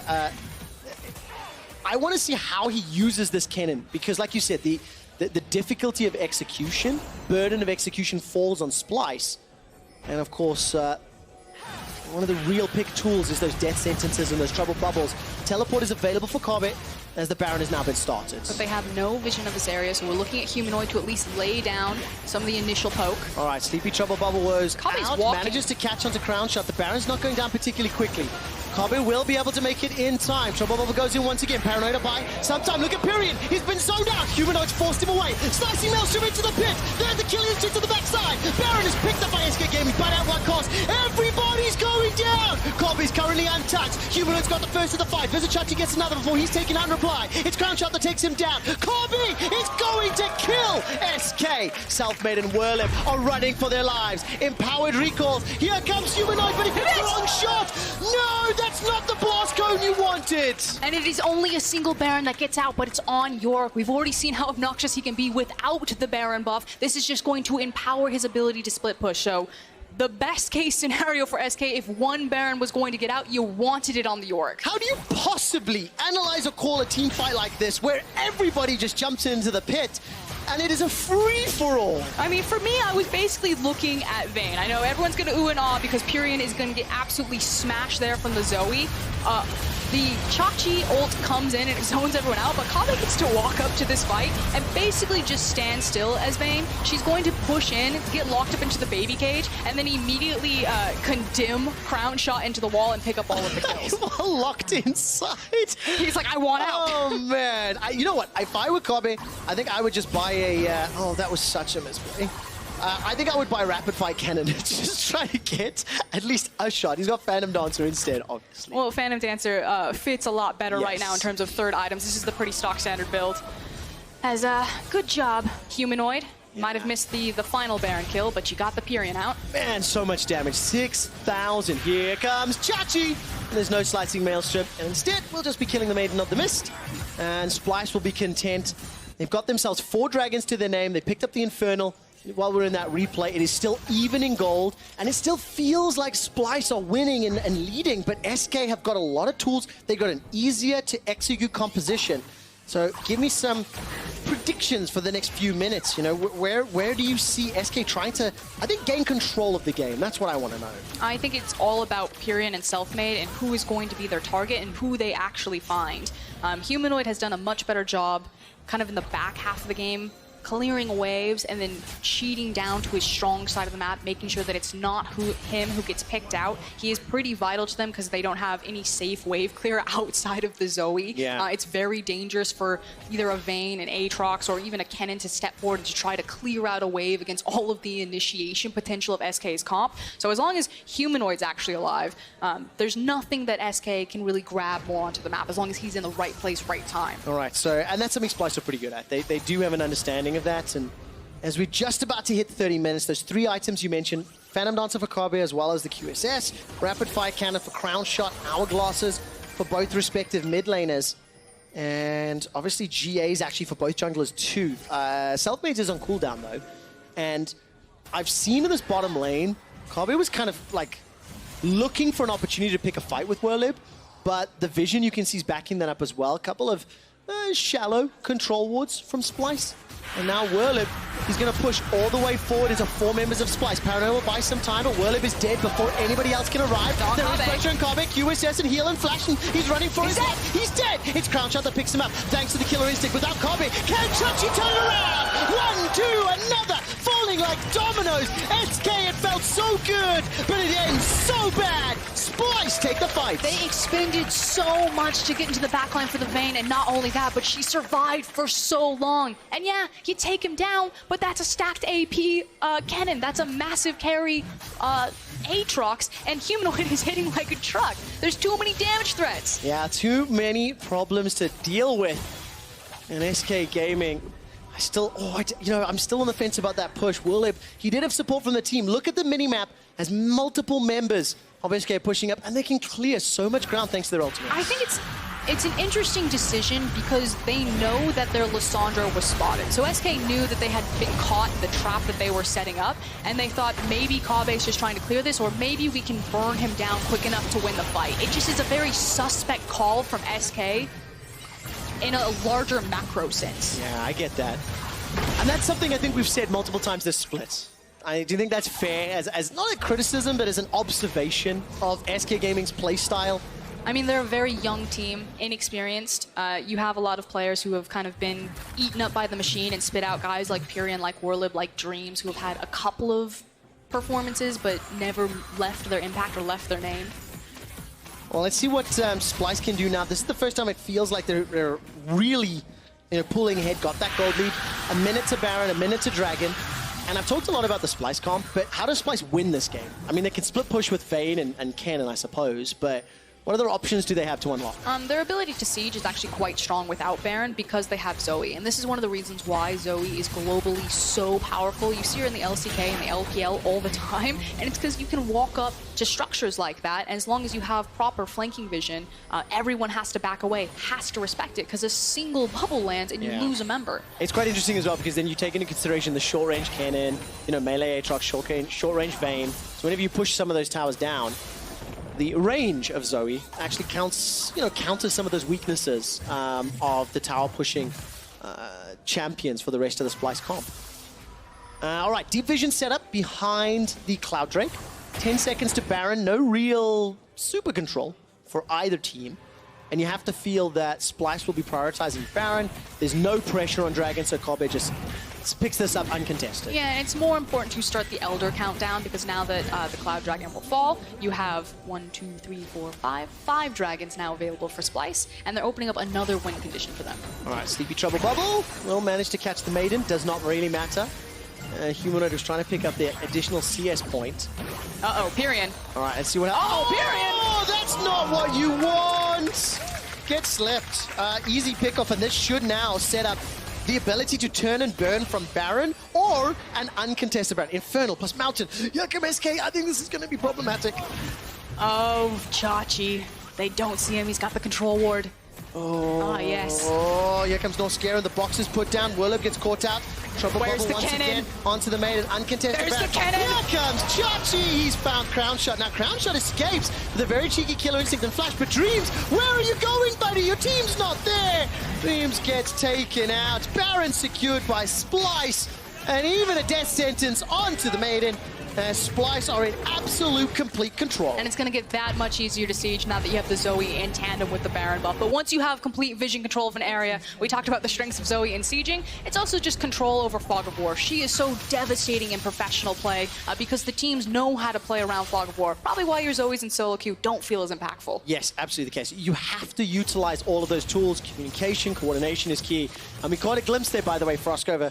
Little Ghoulie on picture-in-picture, taking down a tower. I hear Vedius in my head saying, live your best life, Ghoul. Live your best life. For any regular viewers that saw that meme a couple of weeks back, that's a shout out to you. So Splyce now pushing down top lane, 5k gold up. It's been a very fun game to cast because the team fights have just been epic. Literally everybody's been involved. To me, they look a bit like a Thunderdome. Like, 2 teams enter, 1 team exits, but everyone's just putting like a Venn diagram of murder on top of each other. I really like that. Mad Max enter the Thunderdome. In the end, though, Splyce. 35 minutes, Splyce activated. They have been all game, let's not kid ourselves, but we've now entered this area of the game where they've got Baron, they've got the ability to siege, they've taken down 6 towers already. It's just the inhibitor turrets left standing. And there's so many tools to play with. Kabe, 4 items completed, i.e. Blade of the Ring King, Rage Blade, Phantom Dancer, and we've seen just how impactful he is on this champion. And I want to give a credit to Splyce's vision as they're pushing up like this. Everything is warded, and they have everything warded between the 2 lanes that they're playing against. So they're making sure that there's no pockets that Lissandra or Nocturne can slip into, because that's the only way SK come back here, is if they get big flanking ultimates on multiple members of Splyce. Yeah, let's see what the 5-man stack in the top lane can do. Just brute forcing their way onto the tower. Pyrian's clenching as he takes a paddle star to the face. The inhibitor falls as well. There's still a minute left on Baron buff. And just to remind you, Splyce will guarantee playoffs with this win. They will guarantee Vitality playoffs with this win. And very, very importantly, Splyce join the fight for second place. Vitality, if they lose to G2, will be on the same wins and losses as Splyce, tying them up in seconds. Just a very crisp, controlled game from Splyce. It felt like from start to finish, they knew exactly how they wanted to play this one out. And now, their plan has come to fruition. They are fully online. Yeah. Where's the last stand? Well, we're about to find out. There goes the pressure. Kobe's able to escape with his life for now. Turns back around. The GA is bumped. There's a Chachi with a slicing maelstrom. Has done so much work. That's 1, 2, 3, 4 members of SK are down. The ace for Splyce. And they're entering the base from SK. Into the meat grinder of Splyce's composition. There was nothing SK could front right there. They had to make a go of it. But Splyce, welcome to playoffs. Welcome to playoffs. Splyce join the fight for second place.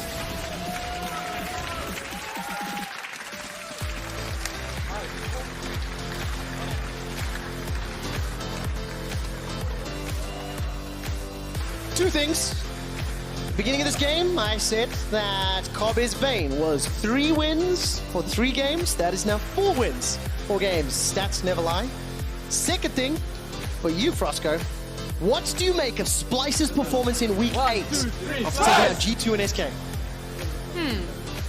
I really liked the game plan from this game, especially in the early game. I think it was a great read on Selfmade as a jungle to contest his camps like that. I think it was quite risky to go for a jungler that needs so many resources and then not have the laners to back you up or to protect you getting those resources in SK's sense. I know it seemed like such a small, minute point, but again, Xerxes was a big factor in that early game in making sure that he put some speed bumps or some roadblocks in front of Selfmade, taking over a game, which is the primary win condition of SK, so... Yeah, really nicely done then. Even though it's slightly less, visually understandable, Xerxes' impact, we're able to pick it up. See Corbett and a lot of Splyce fans here. It's giving high fives as they meet and greet. Splyce are guaranteed playoffs. They have got themselves 10 wins, 6 losses as they end Week 8. And if Splyce can keep this level of performance going to Week 9 in the playoffs, they are a threat. And they can potentially shake that moniker of gatekeepers. I also want to give a huge shout out to Norskaren and Humanoid. It felt like when we were examining Splyce closer over the last few weeks that if their mid game falls apart, what's happening? Well, it feels like their mid and their support don't necessarily know exactly where they need to be on the map. You know, when Norskaren plays Pyke, he looks flashy, but he's not where he needs to be, placing down the vision at the right time. Thresh, it was like a perfect happy medium. Norskaren was constantly with his team, shadowing underneath them, placing all the vision, setting up these clean sieges.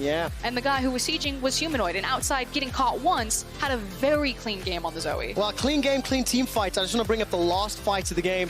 In the mid lane, just ahead of the inhibitor turret. Splyce end up crushing and picking up the ace, but it was a last-ditch effort from SK. You can see Dreams waiting in the wings, trying to set something up, but Willib, he got slept before it even began. It was the only pocket of vision that SK had found. They knew they needed the team fight in the flank, and unfortunately the gold disparity spoke for itself, and really clean team fighting as well from Splyce. Oh, they are so good at fighting front to back. They absolutely are. And, you know, when you've got players of that caliber that rarely make those mistakes. Splyce, congratulations. You are now guaranteed a playoff spot. You're in the race for second place. More results, and you come in for that to get heated up. Got numbers for you, as I always do, Frosco. SK Gaming's number of scenarios where they make it into playoffs was 51% before the game. It is now down to 14.6% of remaining scenarios as SK Gaming join the Misfits tier at 7 wins and 9 losses. Let's turn our attention to positive key player of the game, Visit Chachi, Humanoid, and Kobe at LOL Esports. Who are you voting for and why? I feel like most people will vote for Kabe because he was flashy on the Vayne, but I really liked Humanoid's performance that game. I think he was quite pivotal on the Zoe. And again, outside of kind of that one early misstep around the mid lane, he was constantly stalling out whenever SK did have offense. We're trying to push in. He made pivotal picks when it was needed, and he secured all of the objectives because he was landing all of his skill shots. Yeah, for a mid laner that has died the most of all mid laners, he only conceded 1 of the 2 deaths pre-15, which is an improvement. Good job, buddy. But I like what you said. I mean, the moment you get to mid game, you get to late game, extremely reliable, extremely consistent, and was part of the reason Splyce won. For more, though, we're going to chat to their jungler with Frankie. We have to look up. I'm joined by Xerxes. Yes, Xerxes, we do have to look up because you, my friend, are in the playoffs. How does it feel? It's actually unbelievable because I remember prior to this week, we were thinking that we need to win 2 out of 4 games. And our schedule was actually tough because we had to play G2, Misfits, SK, Fnatic, and they're strong teams. And it was a bit stressful, but after picking the 2 week, right now I'm really happy that we're in playoffs. You must have been feeling quite confident after winning against G2 yesterday. Yeah, it helps us a lot. And the thing is, like, the whole week of practice wasn't going too great, and we didn't get that much practice, and it wasn't going too great. So I'm really happy with the result. Yeah, it seems like not practicing very much seems to work for you guys, which is quite unusual. Can we talk about that first fight in the Baron pit, though? I'm really curious about what happened on comms, because it was quite funny seeing Kobe come up from the bottom lane. Yeah, so like Kobe was supposed to match the Yorick, but we didn't realize that Yorick was already with the team. So they just started the Baron, and Kobe had to run all the way from bot to the Baron. And we kind of knew they're going to start it. And we thought that we can stall. And we did stall, but the unlucky thing is, when I went into the Baron pit, I knew that Noxian used the smite, so I could have stolen the Baron actually. But because I died in that moment, I cannot smite during the ultimate, so they just get Baron, and yeah, that's really unlucky. Xerxes, it's been a stunning weekend for you, I have to say. I think you've had, at least in yesterday's match against G2, you had 88.9% kill participation. What is it about your comms that's so effective? You're everywhere. I mean, to be fair, it feels really easy to play on the stage because my teammates are providing so much information for me, and they just give me the information and I just pick the play. Like Chachi says, hey, we can go top. I just go top, and that's my team. So they play a big role in that. I do want to ask you quickly as well. Your style as a team has been described as textbook, League of Legends by numbers. What do you make of that? I mean, we're just playing for late game every game, so... No, I'm just kidding. I mean, many people think that we are still playing for late game, but lately we found that we can actually play early game, and we are actually a good early game team, and in playoffs we're going to be even better. Well, I can't wait to see it. 10-6 is your score. Congratulations, Ersin. Congratulations to Splice. We need to head for... Are we heading for a break, production? We're heading for a short break, and then we're coming back, and we're going to see XL versus Fnatic.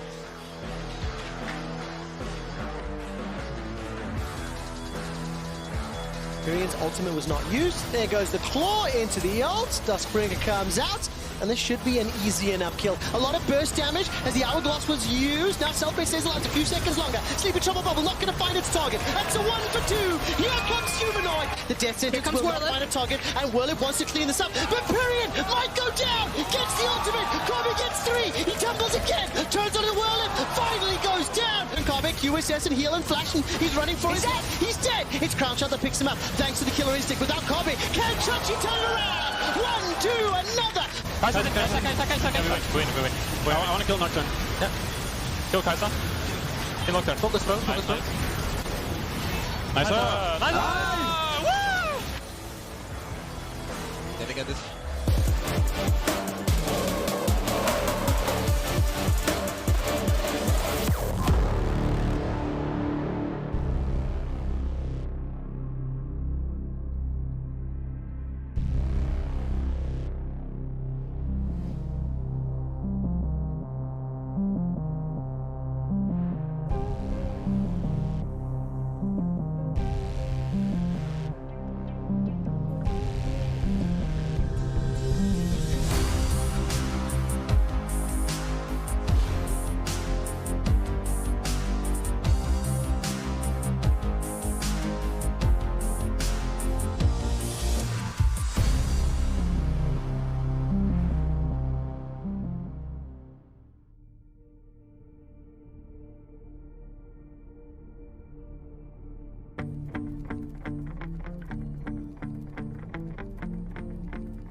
Well, welcome back to the LEC Spring Split. At the start of the year, we welcomed 4 organizations into the League of Legends European Championship. Origin and SK, who are returning to League of Legends, and Rogue and Excel, who are making their first forays into the highest level of competitive league.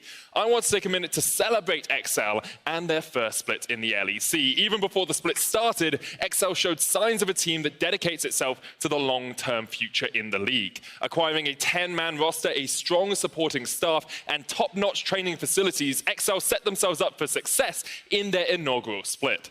Starting off as complete underdogs, it took a while for Excel to truly find their feet in the highest level of European League. However, week after week, they improved and iterated, and by week 3, they took down Misfits, who at the time were one of the best teams in the league. A sneaky Spellbook Baron steal from Expect and a few clutch team fights from the rest of the squad gave us one of the first big upsets of the LEC Spring Split.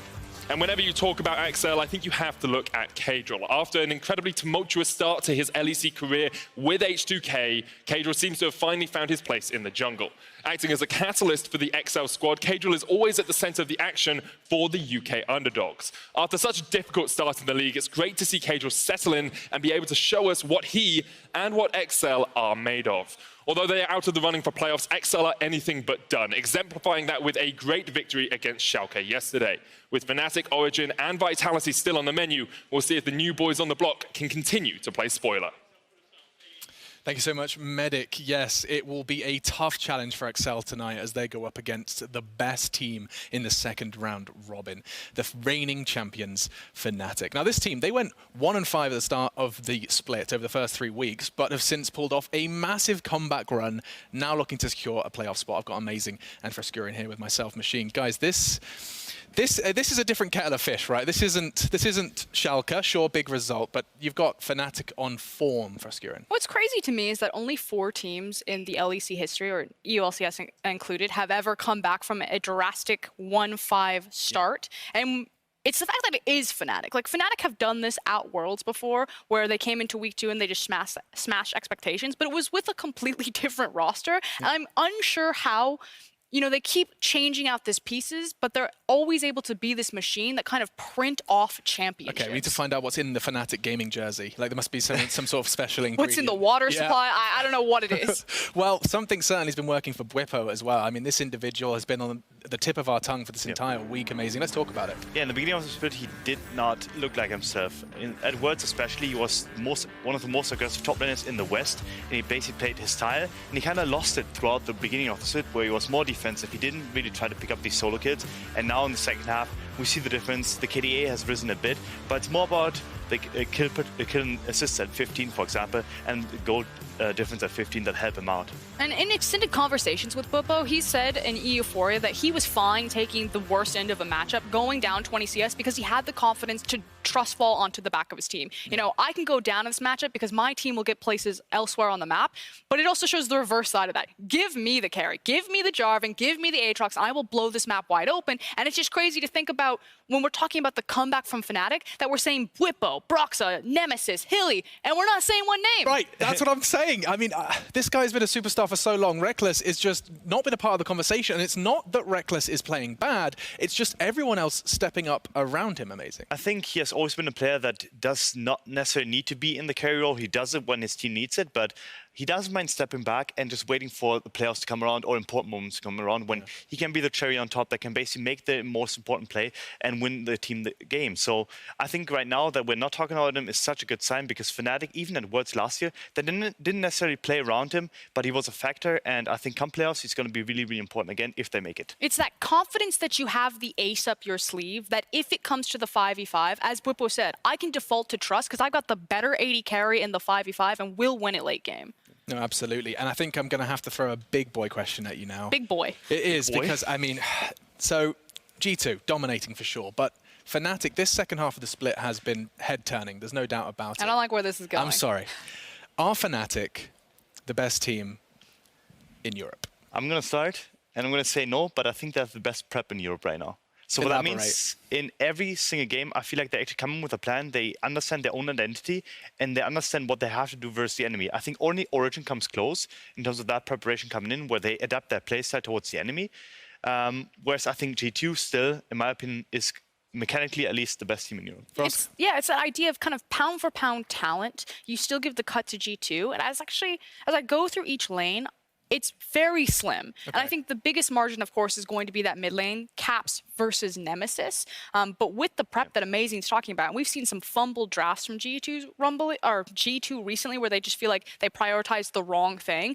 I do agree that Fnatic, pound for pound, aren't the best team, but they could be the best team strategically and in a best of series. And the best of series, of course, happen towards those playoffs. Fnatic are looking unstoppable, but if anyone can take them down, it's that UK underdogs XL, the British beef. Absolutely. Now, it was Oscar Wilde, Dracos, that said imitation is the sincerest form of flattery, and I'm loving your attempt today.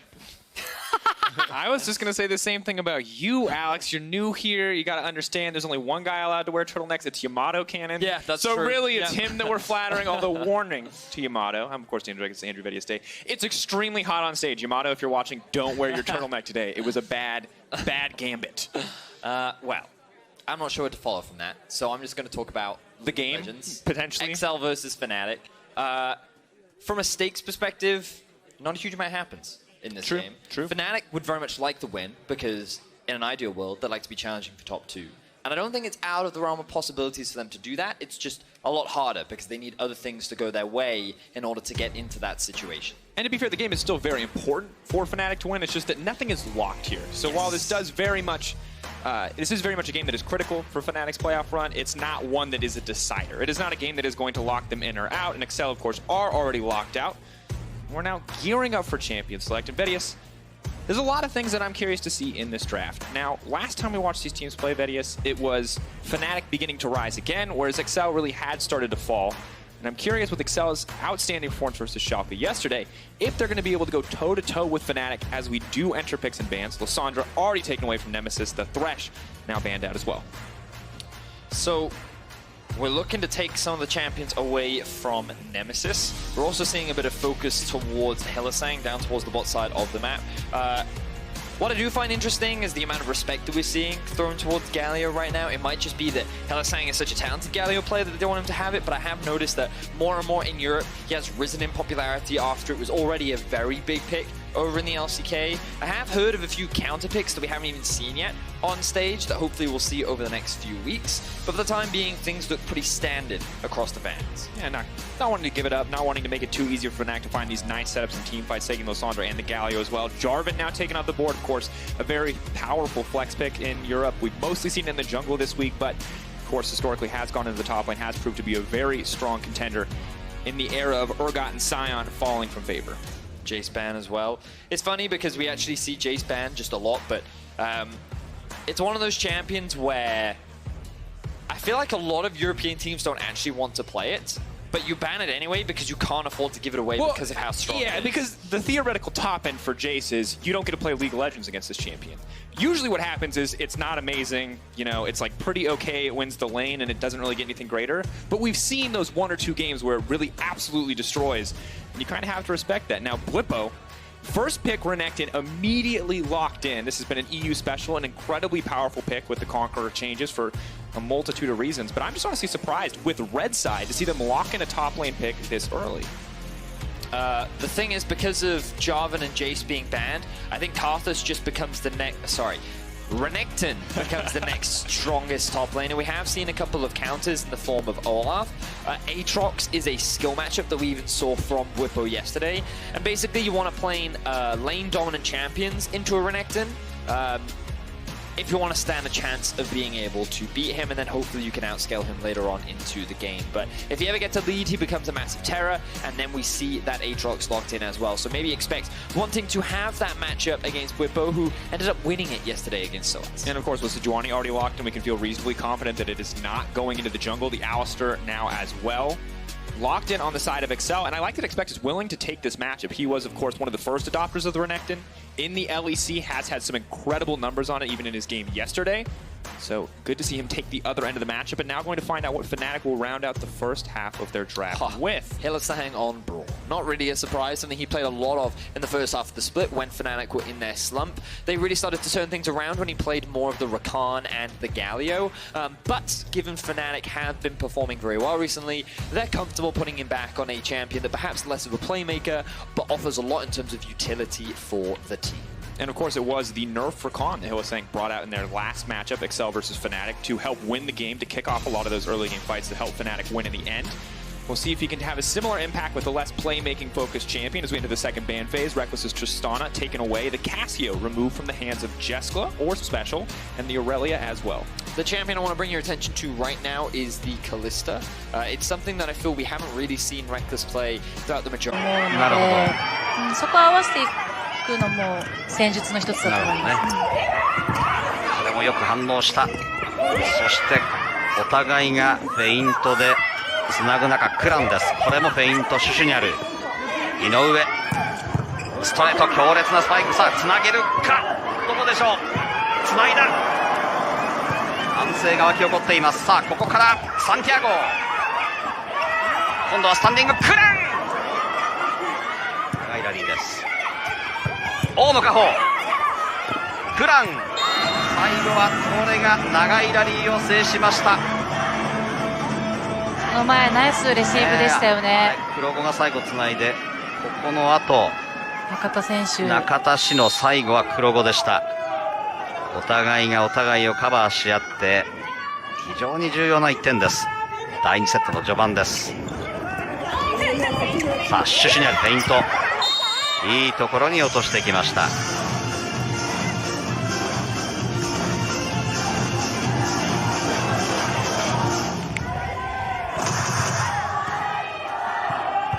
さあこれでサンティアゴ・シュシュナルがフロントローに来ました。再びクランとのマッチアップです。残念ながら井上美咲のサーブはネットにかかっています。さあまたクラン対サンティアゴ・シュシュナル。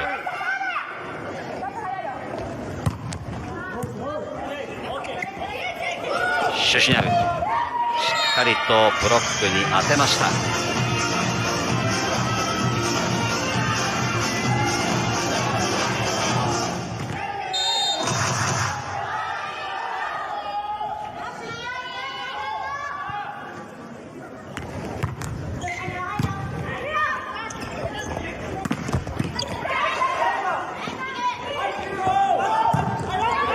ュナルブロックしっかりと当ててフォローに入りました。ポイント東レに入っています。ネットに触ってましたか？そうですね、タッチネットですね。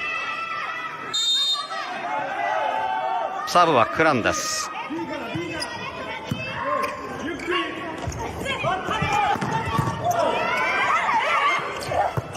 ンティアゴ、クランのバックアタック。井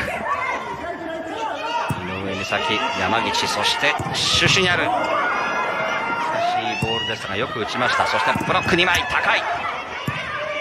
山岸、ブロック。大野が止めたか。中田志乃ですかね。中田ですね。中田選手、今日だけでも3本ぐらいブロックしてますよね。中田志乃、今日これでブロックポイントは2です。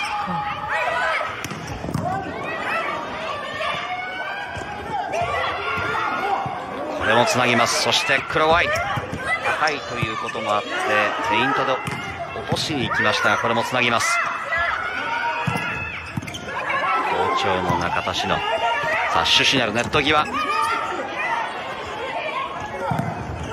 ュウミユキ、これもラリーが続きます。そしてここでクラン、ネットに当たってこれは残念ながらアウト。ポイント埼玉上尾です。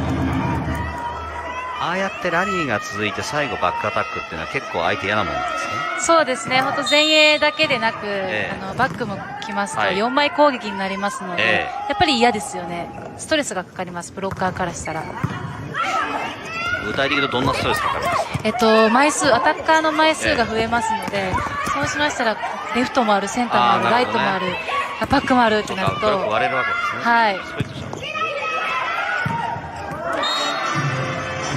今日好調です。中田志乃、ブロックにスパイクに大活躍です。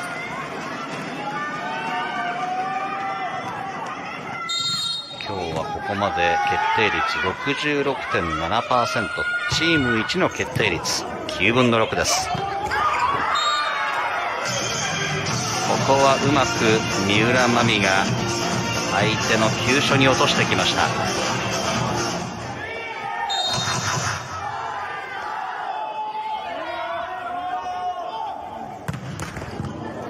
ネットに当たってコートに入りました。こ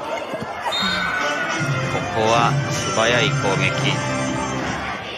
今の縦のフリックイックは結構難しい角度でもあるんですけれども、よく肘を下げずに井上選手も打ち切りました。ミドルブロッカーのが難しいってことですよね。そうですね。入ってます。サービスエース、中田志乃。ブロックはチームこれで2本、サービスエースも決めて決定率は 66.7%、 大活躍です。スタートいいですね。はい、本当にレシーブでも目立つ選手ではなかなかないんですけれども、本当に先ほどのフォローであったり、最後まで追っていきます。はい、ああいうプレーは本当に大事ですよね。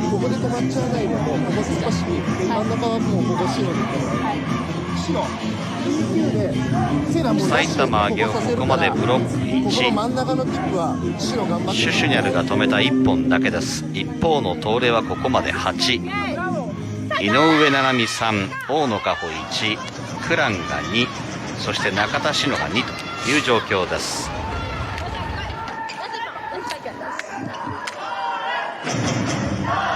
レギュラーシーズンでは対戦相手の埼玉上尾にはわずか1セットしか失いませんでしたこの東レです。ただファイナル8、6位に埼玉上尾、7位に東レアローズという状況です。さあ中田志乃のサーブ、シュシュニャル、ちょうど相手のフロアディフェンスの選手と選手の間、まさかあそこを狙ってるわけじゃないですよね。そうですね、やっぱり井上選手のブロックの位置取りを見て、ブロックのいない方に打ったんですけれども、間でしたね、ちょうどレシーバー2人の。れは綺麗な形でした。井上七海を使ってきました。今の井上選手の速攻も、A クイックの位置で踏み込むんですけれども、飛んでから流れて、C クイック、センターの後ろに上げるトスに打ってましたので、ノーブロックになってましたね。高さを警戒してか少しふわっとしたバックアタックになりましたシュシュネル。さあチャンスボールをサンティアゴおとり、しっかりと堀江みゆきで点を取ってきました。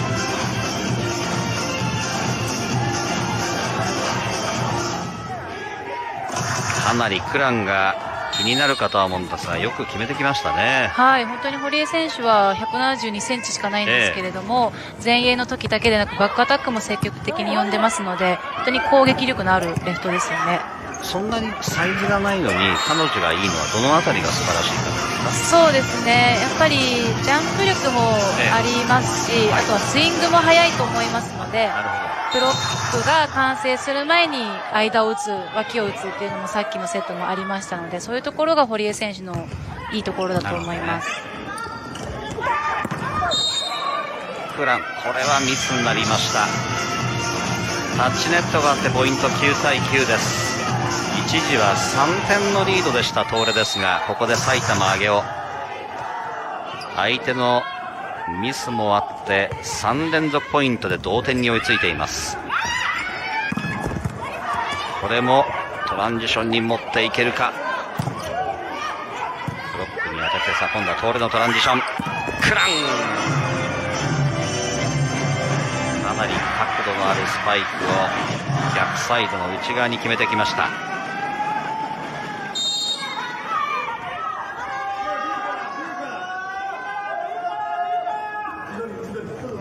井上七海のサーブです。吉野から、そしてサンティアゴ、非常にスピード感のある綺麗な攻撃でし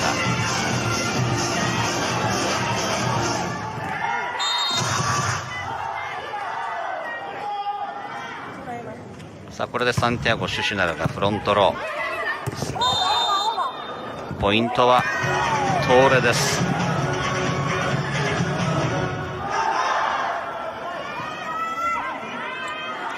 サンティアゴですか今？そうですね、サンティアゴがオーバーですね。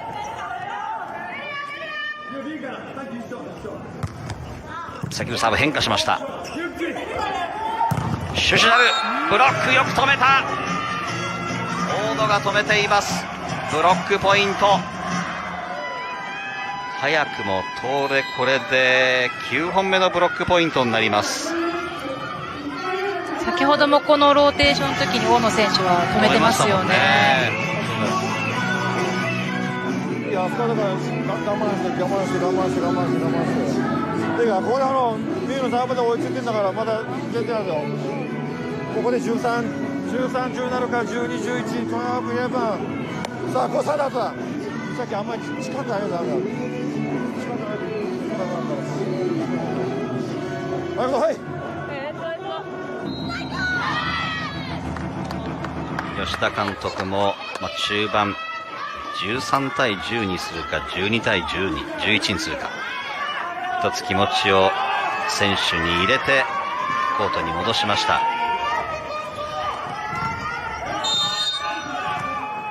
さあフロントローにサンティアゴ・シュシュナルいますから、いろんなことができますね。はい、高さはあります。少し乱れてしまった。選択肢は1枚しかないサンティアゴ。さあシュシュナルブロック2枚、クラン直接帰っています。スタンディング、もう1回クランよくつなぎました。そしてクラン、シュシュナル、黒後、クランがよく決めました。クランがよくディフェンスをして最終的に点を取ったのはクランです。うまいですね、守備がね。そうですね、本当に決められたと思ったボールもしっかりと上げてますよね。今のラリーはクラン選手の勝利ですね。はい、これで3連続ポイントで、再びシュシュニャルに代わってここで山口が入ってきました。さあ3点差になっています。堀江、タイミング合わず落としてきました。これも反応しているサンティアゴ、上げられるか。さあどうするか。ここでミドルを使ってきました。先ほどはブロックポイント、今度は速攻を使ってきた大野果歩です。一気に引き離しにかかります第2セット。アゲオは今サンティアゴ選手と吉野選手がブロックがちょっとうまくチェンジができていなくて、吉野選手がセンターでブロックをすることになってしまってたんですけれども、そこをしっかりと東レのセッターの選手は見て低いところから攻めていきましたよね。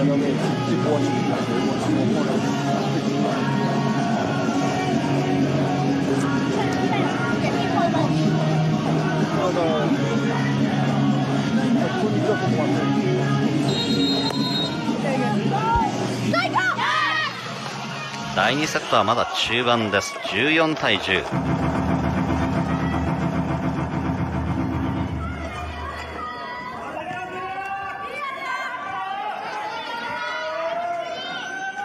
東レの4連続ポイント中です。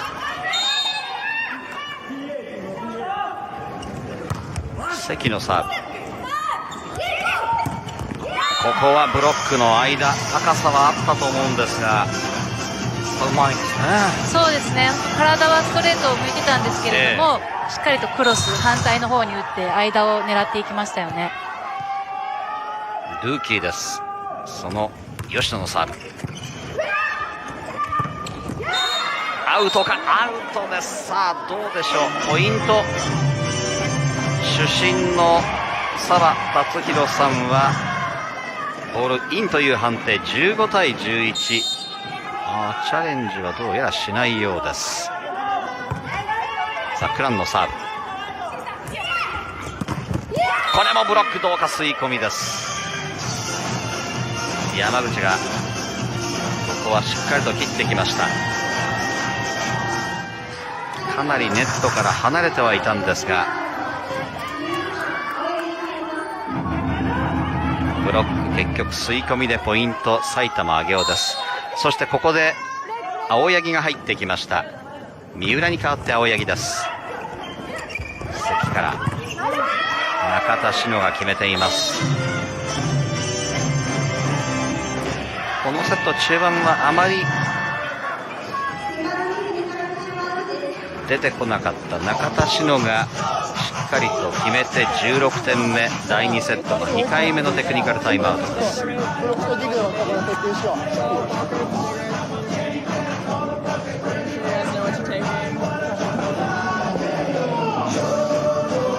な高さがないからブロック抑えるところとディグするところちょっと徹底して、そこで合わせていく。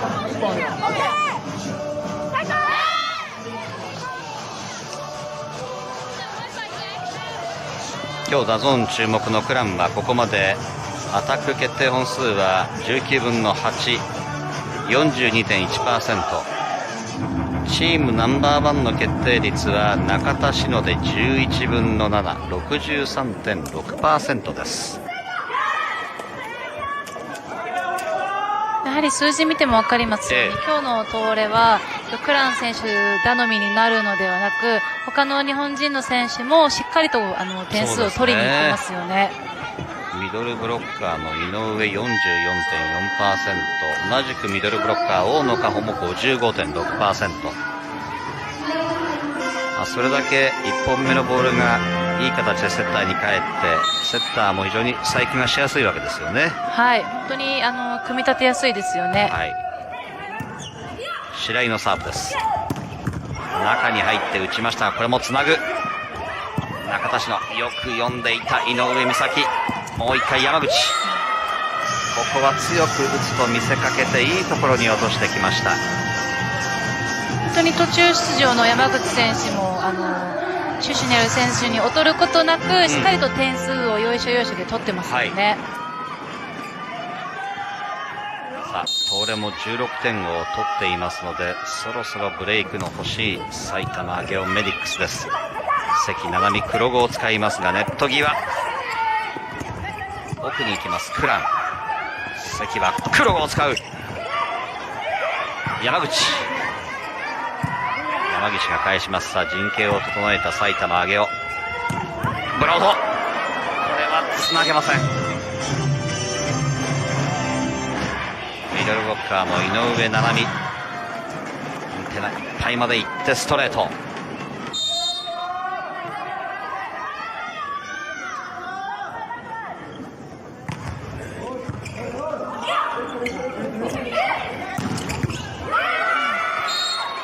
これは綺麗なスパイクを見せました堀江美幸です。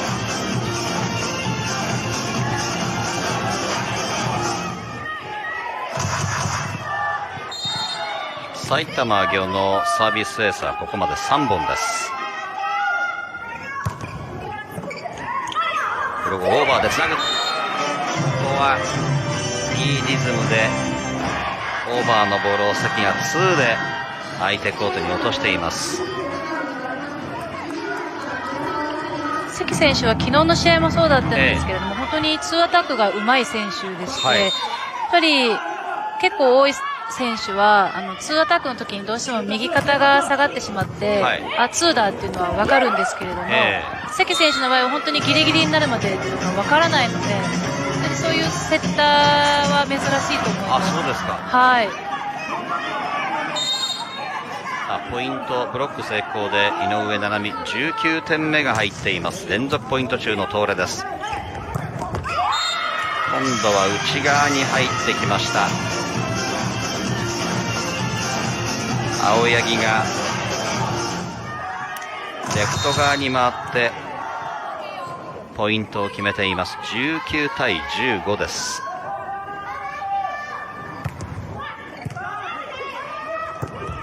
井上、ちょっと体に近い打ちづらそうな球でしたけれども、よく打ちました。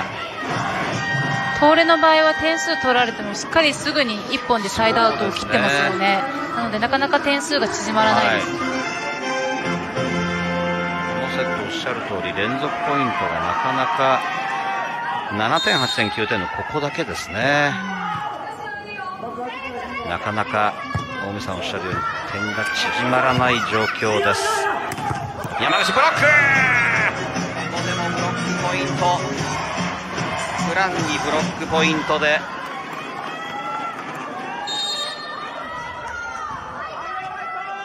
チームこれで11本目のブロックです。第2セットで11本の相当いいですよね今日。そうですね、1セット5本6本ペースですよね。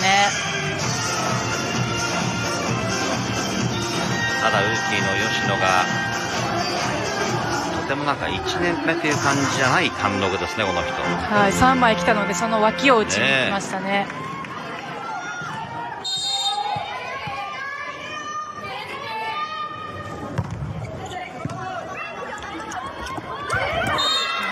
このミドルです。大野佳穂が決めて22点目。とにかく自在な攻撃を操っていますセッターのこの関七海です。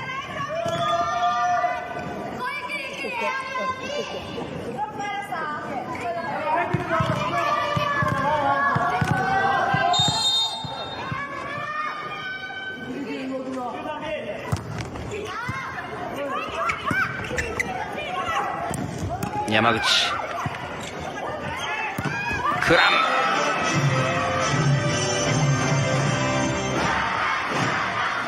ポイント東レで23点目。あれだけブロック空いちゃうとクランはもう楽に打てますね。そうですね、もうないようなもんですよね、クラン選手からしたら、はい、やっぱりクランに上がるんじゃないかと思わせないのはやっぱりまんべんなく打たれてるからですか。そうですね、やっぱり東レは今いろんな選手生きてますので、やっぱりクラン選手に、なんだろう、割り切っていけないと言いますか。サンティアゴ選手もそうだっていうことですね。はい。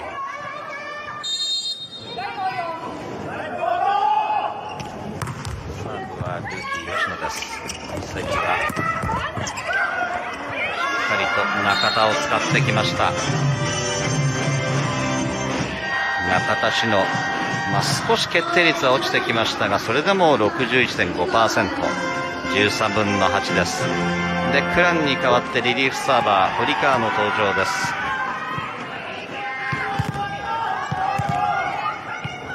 今週出場が厳しいのではないかと言われていましたが、堀川、その堀川のサーブは残念ながらネットは越えませんでした。東レ第2セット、セットポイントです。24対18。ここまではいいリズムで第1、第2セット来ています。サンティアゴのサーブ、堀川がカバーリングして黒川ブロック、もう1回黒川にブロック2枚直接帰ります。さあ関は今度は中田志乃を使ってきましたがアウトです。東レがここでタイムアウト、24対19の場面で取っています。もう東レからしましたら、もうあと1点取ったらもう勝ちなので、決め急がずと言いますか、はい、まず1点丁寧に1本上げて、そこから組み立ててほしいですね。本当にいろんな選手がまんべんなく打っています。井上七里11分の6、大野加穂10分の6、クラン20分の9、中田志乃14分の8、黒後愛19分の今日は2。打数は本当にまんべんなく上げています。セッターの関菜々美です。東レセットポイントを迎えている第2セット、サンティアゴネットに少しかするような形、黒後愛ブロックに当ててワンハンドつなごうとしましたが、サンティアゴつなぐことはできませんでした。第2セット黒後愛で締めて2セットアップの東レアローズ、25対19で第2セットをものにしています。なかなか第2セットは点差が縮まりませんでしたね。そうですね、やっぱり2セット目始まる前にサーブをもうちょっとアギオの方はちょっと意識しようというふうに言ってたんですけれども、やっぱり2セット目も同様で、やっぱり正面に入ってしまってますので、セッターにいいボールが供給されてるわけですね。はい、なので最後サンティアゴ選手が2本サーブ打ってたと思うんですけれども、やっぱりあれぐらいのサーブといいますか軌道、いいサーブを打たないとなかなか今日の東レは崩れないので、ギリギリにこう狙ってますね。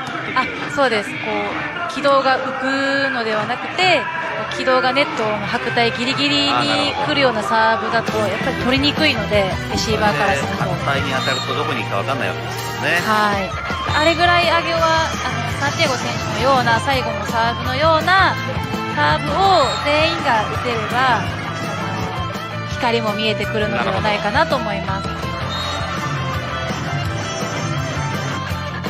のセットもとにかく関菜々美がいろいろな選手を使う、それも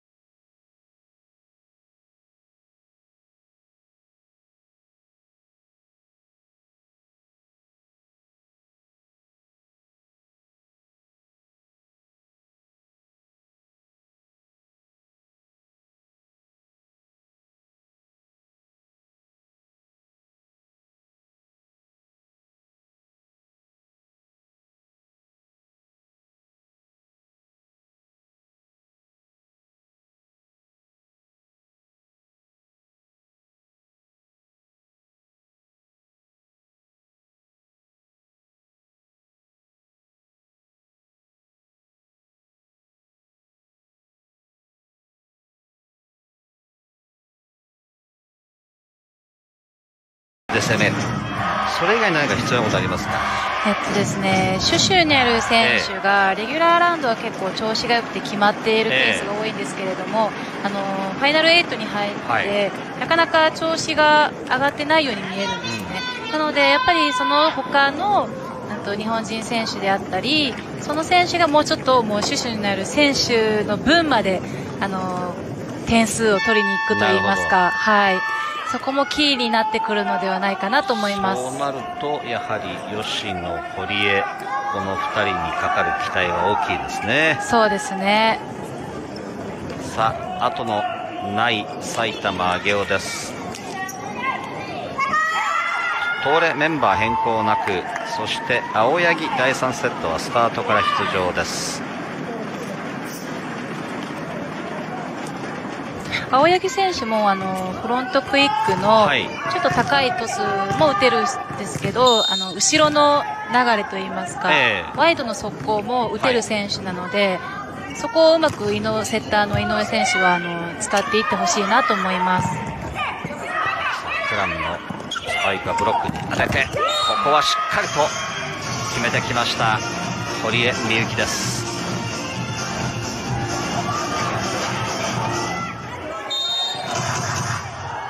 第1、第2と追っていく展開ですから、できればリードする展開で終盤持っていきたいですね。そうですね、もう序盤に取れるだけアゲオの方は取りたいですよね。しっかりと1本で切ってきました井上七海です。今日はたくさんの声援、お子さんたちも観戦に訪れている花巻市総合体育館アネックスです。ふわっとしたボール、しっかりと先に、しっかりと井上に返っています。そして青柳を使ってきました。本当にアゲオの方はこういうケースを増やしていきたいですよね。はい、ちょうどブロックの間をサーブの青柳が決めてきました。その青柳のサーブです。黒後は一石、そして大野です。さあシュシュナル右手で押します。クランに対してはサンティアゴ、シュシュナルで対応します。そして堀江、難しいボール、スタンディングクラン、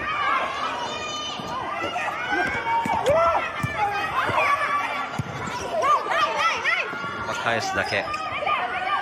サンティアゴはおとりでシュシュニャルストレート、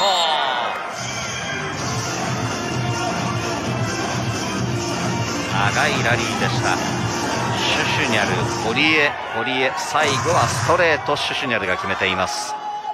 久しぶりに気持ちよく打つシーンを見ました。なるほど、さあこれで息を吹き返すが2セットダウンの埼玉上尾です。なんとかつないでいます。堀江が上げてもう一度シュシュニャル、中田志乃、黒後愛、体少し流れていたんですがよく打ち切りました。ああいう外に流れちゃうとあんま強いスパイクは打てないですよ。そうですね、やっぱり左肩ボールに押されて左肩が下がってしまいますので、なかなか強いスパイクを打つのは難しいですよね。はい、背丈がないとなおさら難しいと思います。さあ第3セットは4対1、埼玉上尾、2セットダウンの埼玉上尾がリードする展開で、東レがタイムアウトを取っています。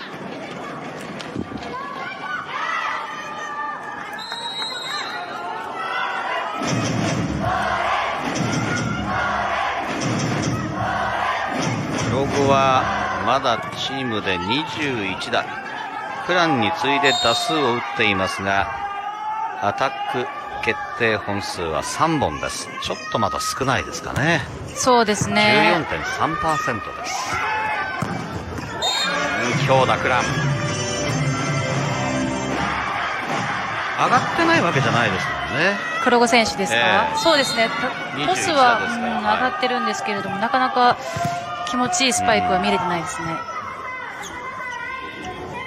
サーブは関菜々美です。ただ守備では貢献しています黒後。守備は上手くなってますか黒後は。はい、本当に攻撃面はもちろん、ある選手だと思うんですけれども、本当にサーブレシーブも頑張って上げてますし、ディフェンスもしっかりと粘ってますよね。さあチャレンジです。アンテナに関する判定のようです。スタンディングのクラン、当たってる感じがしますね。そうですね、先にアンテナ当たってしまってますね。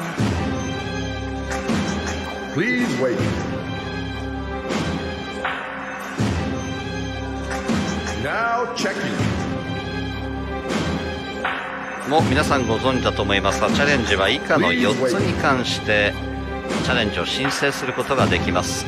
第4セットまでは2回、失敗しなければその回数は減りません。ファイナルセットは、15点ということもありまして1回のみです。少し時間がかかっているチャレンジです。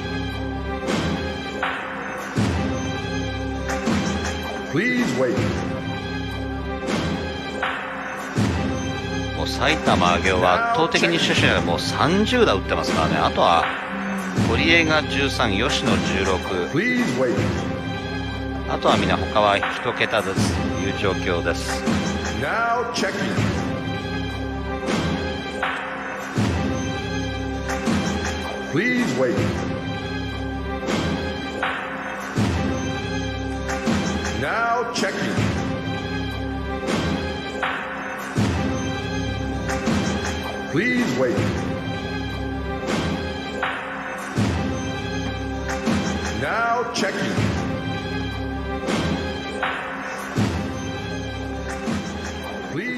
まもなく判定が出るようです。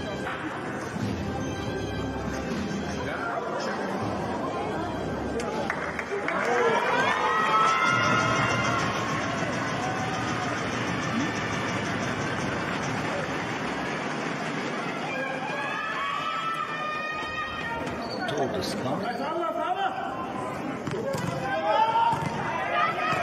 ブロック触ってからアンテナに当たったというあれですね。そういうことですね、結果的には。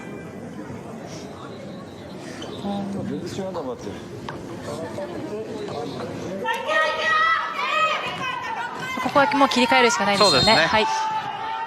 さあ、連続ポイントになりました東レです。4対3になっています。関菜々美のサーブが続きます。シュシュナル、しっかりとここは嫌な流れを切ってきました。シュシュニャルです。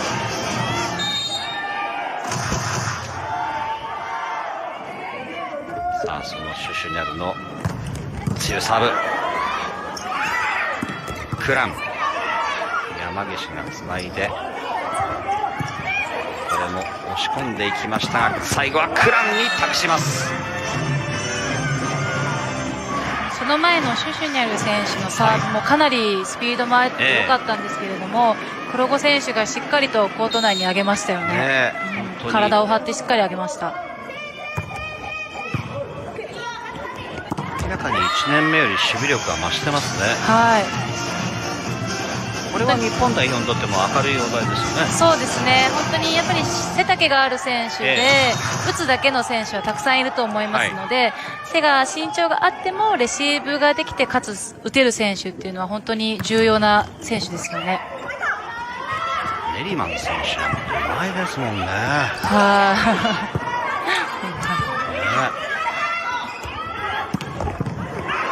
これもつないで堀江が打っていきました。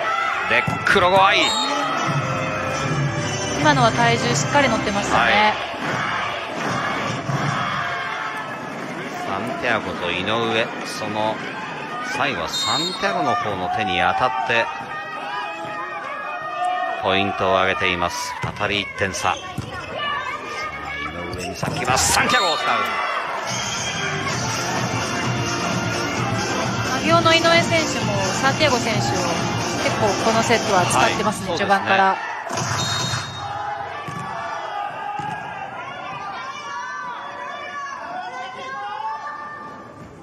195センチありますサンティアゴ、23歳。プランが上げて黒後、さあリバウンドで作り直します。しっかりとブロックに当てました。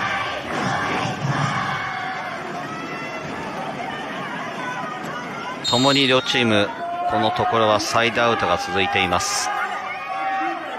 中田志乃のサーブ、直接返った。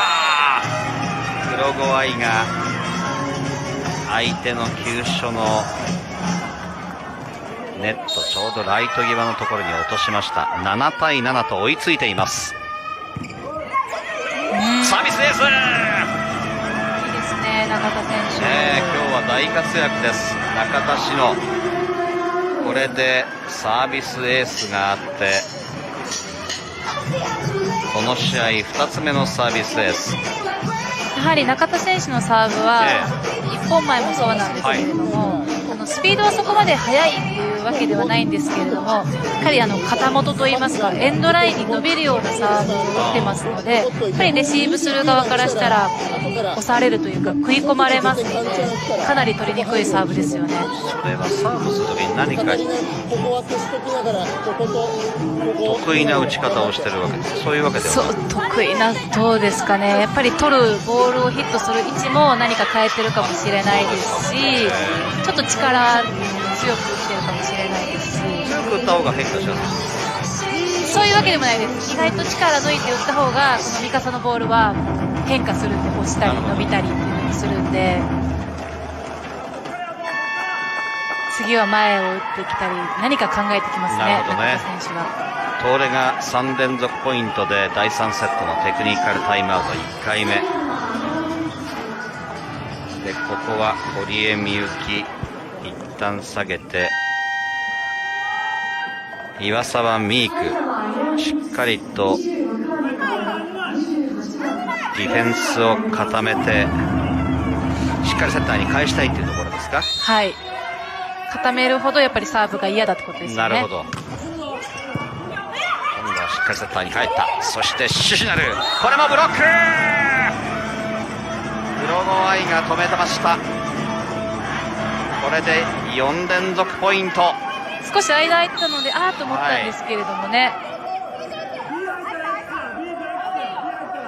黒後愛にブロックポイント。ハイセットになりました。助走をつけてルーキー吉野、アプローチラインをしっかりと取って飛び込んできました吉野です。これで吉野は18分の6、33点ちょうど 3%。 井上を使ってきました。今も井上選手に対してアゲオのブロックは2枚いってたんですけれども、やっぱり井上選手はスイングが速いので、そのブロックが2枚来て完成する前に打ち切ってますよね。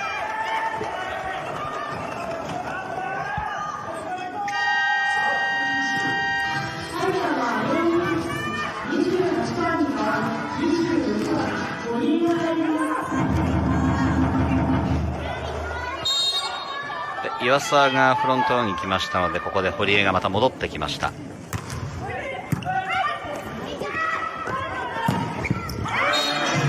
クランがクロスに打ってきました。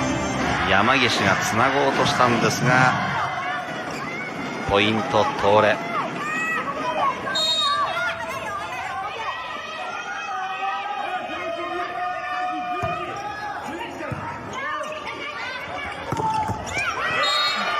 ここはうまく青柳を使ってきました。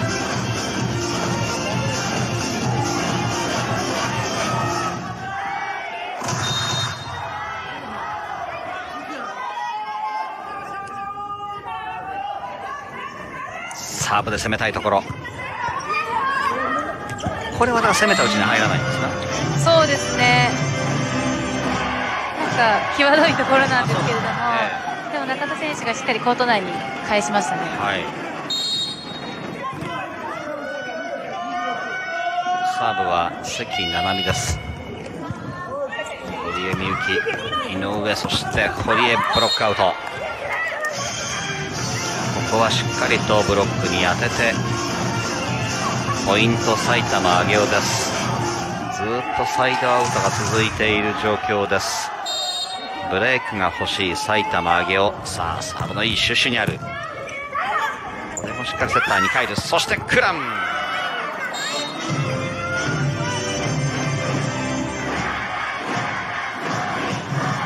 まり関が動かないでボールを上げられてますもんね。そうですね、本当にストレスないですよね、はい、関選手も。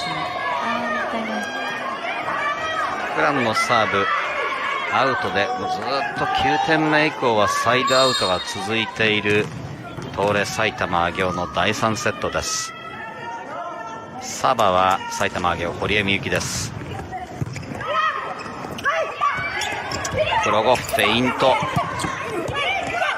吉野、ここでクラン3枚、最後は足で反応したんですがポイント決まっています。バックアタック成功。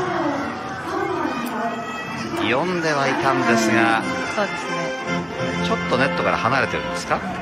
ちょっとセッターの井上選手が遅れて離れたまま飛んでしまってましたね。サブは白井美咲が大野に代わって入っています。サンティアゴは音切れ、これはタイミングがまずネット越えませんでした。吉野です。井上美咲と吉野のコンビネーションで点を取りに行こうとしましたが、ちょっとセットがショートだったんですね。はい、先ほどの試合前の吉野選手のインタビューでもありましたけれども、やっぱりセッターに対して遠慮することなく、欲しいものを要求していきたいというふうに言ってたんですけれども、今も合わなかった後にそこまでセッターとの会話も少ないように見えたので、吉野選手も年下なんですけれども、積極的にもうちょっとこういうの欲しいですっていう声もあれば、また次につながるといいますか、チームとしても良くなるのではないかなと思います。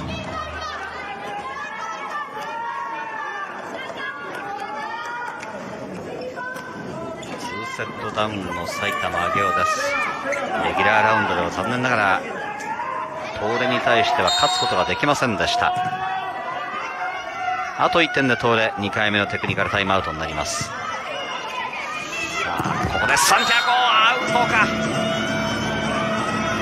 ワンパンチありませんでした。ポイント東レで16点目。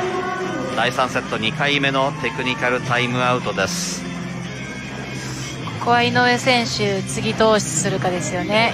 一つ前は吉野選手とコンビが合わなくて、で今のはサンティアゴ選手にあげたけどアウトで、ってなりましたら、もう次はシジュナル選手バックなんですけれども、もう頼るしかないかもしれないですよね。3連続ポイント中ですから、埼玉上げ落とすとも絶対にここは3で止めたいところです。その意味でどこに埼玉上げを上げてくるかどうか。セッターの24歳井上美咲です。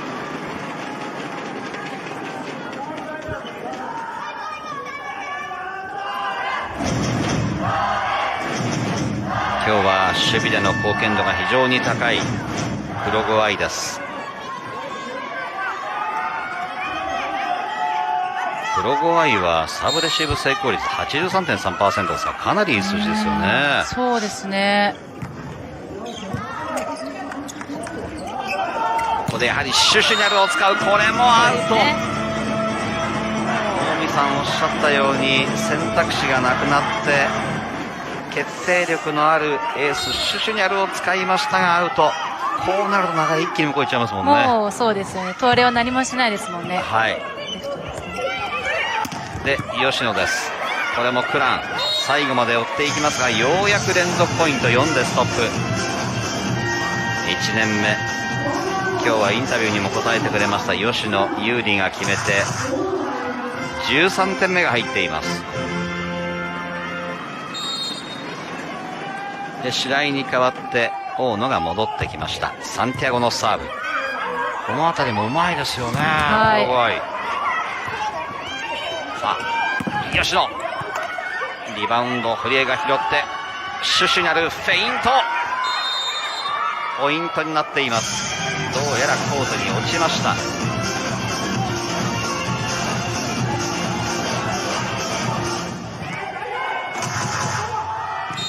これでブレイク成功、3点差。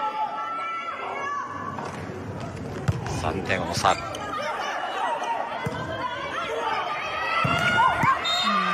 これは残念ながらネット越えませんでしたか。やはりサンティアゴ選手のサーブも黒子選手を徹底して狙ってますよね。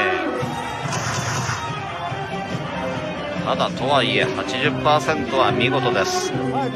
サーブレシーブ成功率、今日の黒子愛です。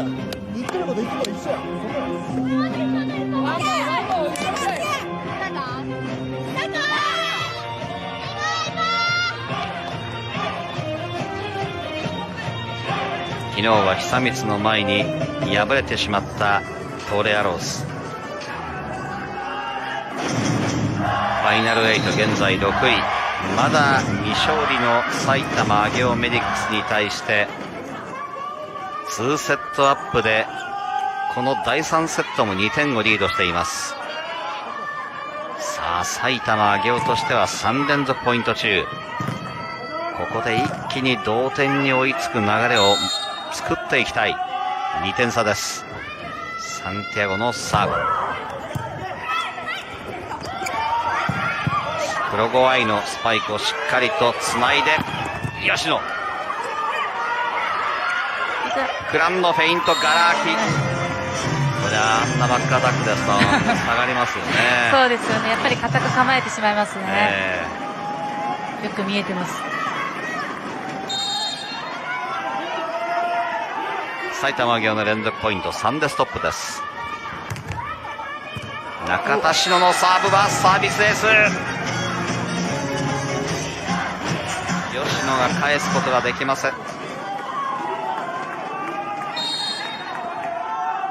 っぱ手元でやっぱ変化するんですね、あれ多分。そうですね、あとはラインいっぱいギリギリを打ってますよね、今のも。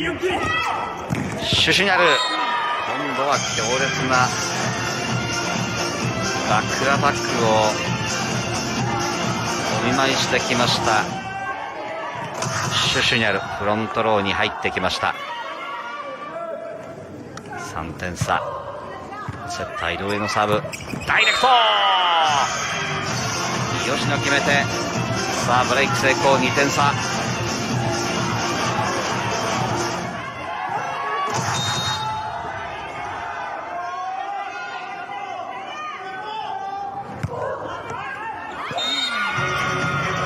これは残念、ネット越えませんでした。20点目が東レに入っています。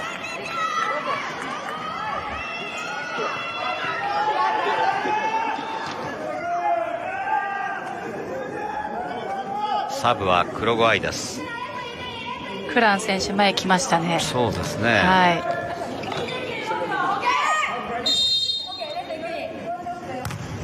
その黒ゴ、堀江を狙ってきました。シュシュナル、しっかりとブロック2枚、井上、そしてセッターの関が飛んだところブロックアウトのシュシュニャルです。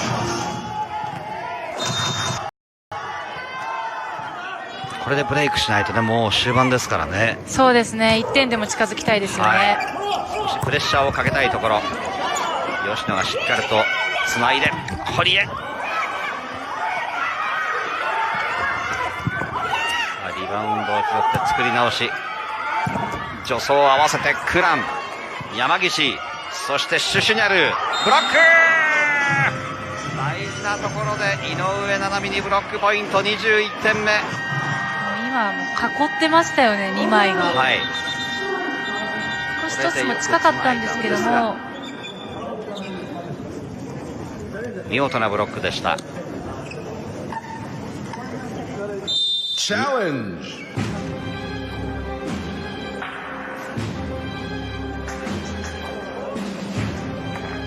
ライン判定のチャレンジです。 Now checking.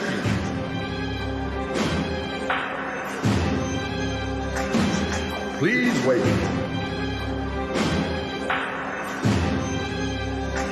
Now checking. 内側に入っていそうな感じのダゾーンの映像でした。Now checking.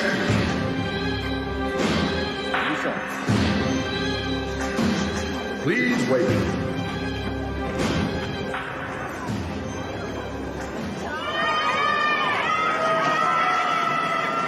ボールはインでした。したがってチャレンジ失敗に終わっています。21点目、東レに入っています。ご覧のように内側にボールが落ちました。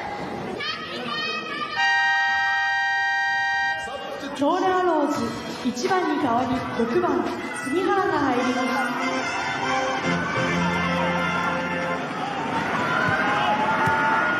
す。リリーフサーバーは杉原若葉です。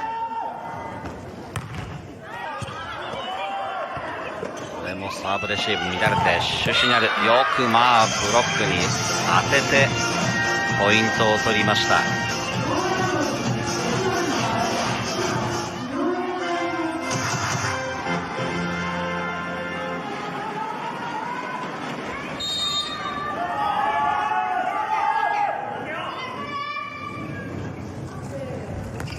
青柳京子のサーブ、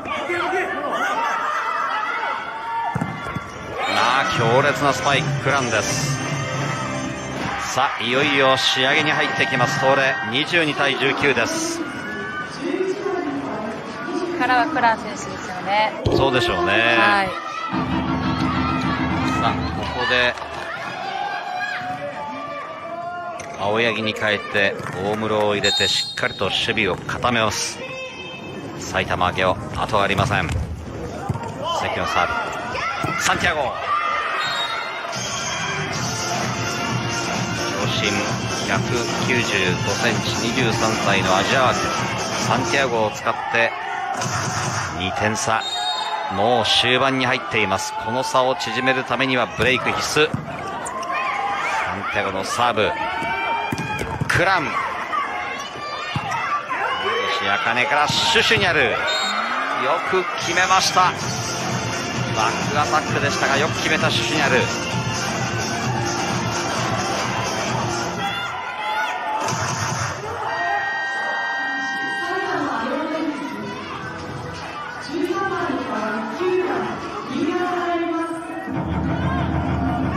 で井上に代わって三浦です。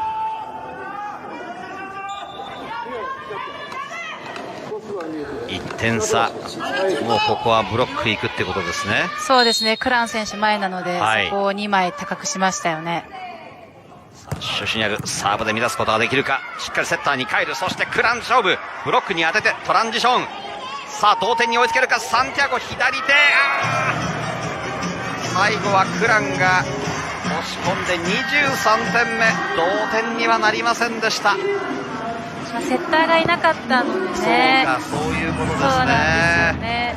ちょっとセンターに上げたんですけれども、でしたこれは攻めていったんですけれども、それがちょっと後となってしまいましたよね。さあ23対21です。井上戻っています。そしてシュシュニャル、この辺りの中田もいいディフェンス。そして黒ゴー、ブロック、サンティアゴに当てて24点目、東レマッチポイントを迎えました。アゲオがここでタイムアウトです。今の一つ前のやっぱり1点が埼玉アゲオが勝負に行って、はい、クランを止めに行こうとしてトランジションになって上げる人がいなかったっていうことですね。はい、でセッターの代わりに上げたんですけれども合わずに押し込まれてしまった1点はやっぱり勝敗を大きく変える1点だったのかなと思います。バレーボールを見てる方はセッター以外の人が上げるっていうことがすごく難しいっていうのは分かってると思うんですが、はい、初めてバレーを見る方、サッカーからザッピングでこのダゾーンでバレーボール見る方にとってみれば、そんなの上げるの難しいのって思うんですが、難しいんですか。やっぱ難しいんですよね。そこがそうセッターは本当に誰もができるポジションではないので、今の現状を言うと。さあシュシュニャル、クランがいいディフェンス、直接帰ります。さあここでサンティアゴは使わず堀江を使う。これもつなぐ、ちょっとお見合いしてしまったがよく返した、よく返しました。そして堀江、これもつなぎます。大野、そして黒子、井上はシュシュニャルを使う、置いてきた、これもつなぎます。最後は中島美久が少しお見合いをするような形でつなぐことはできませんでした。ポイント埼玉上尾に入って22点目、東レマッチポイントを迎えています。家光のサーブ、ここで黒、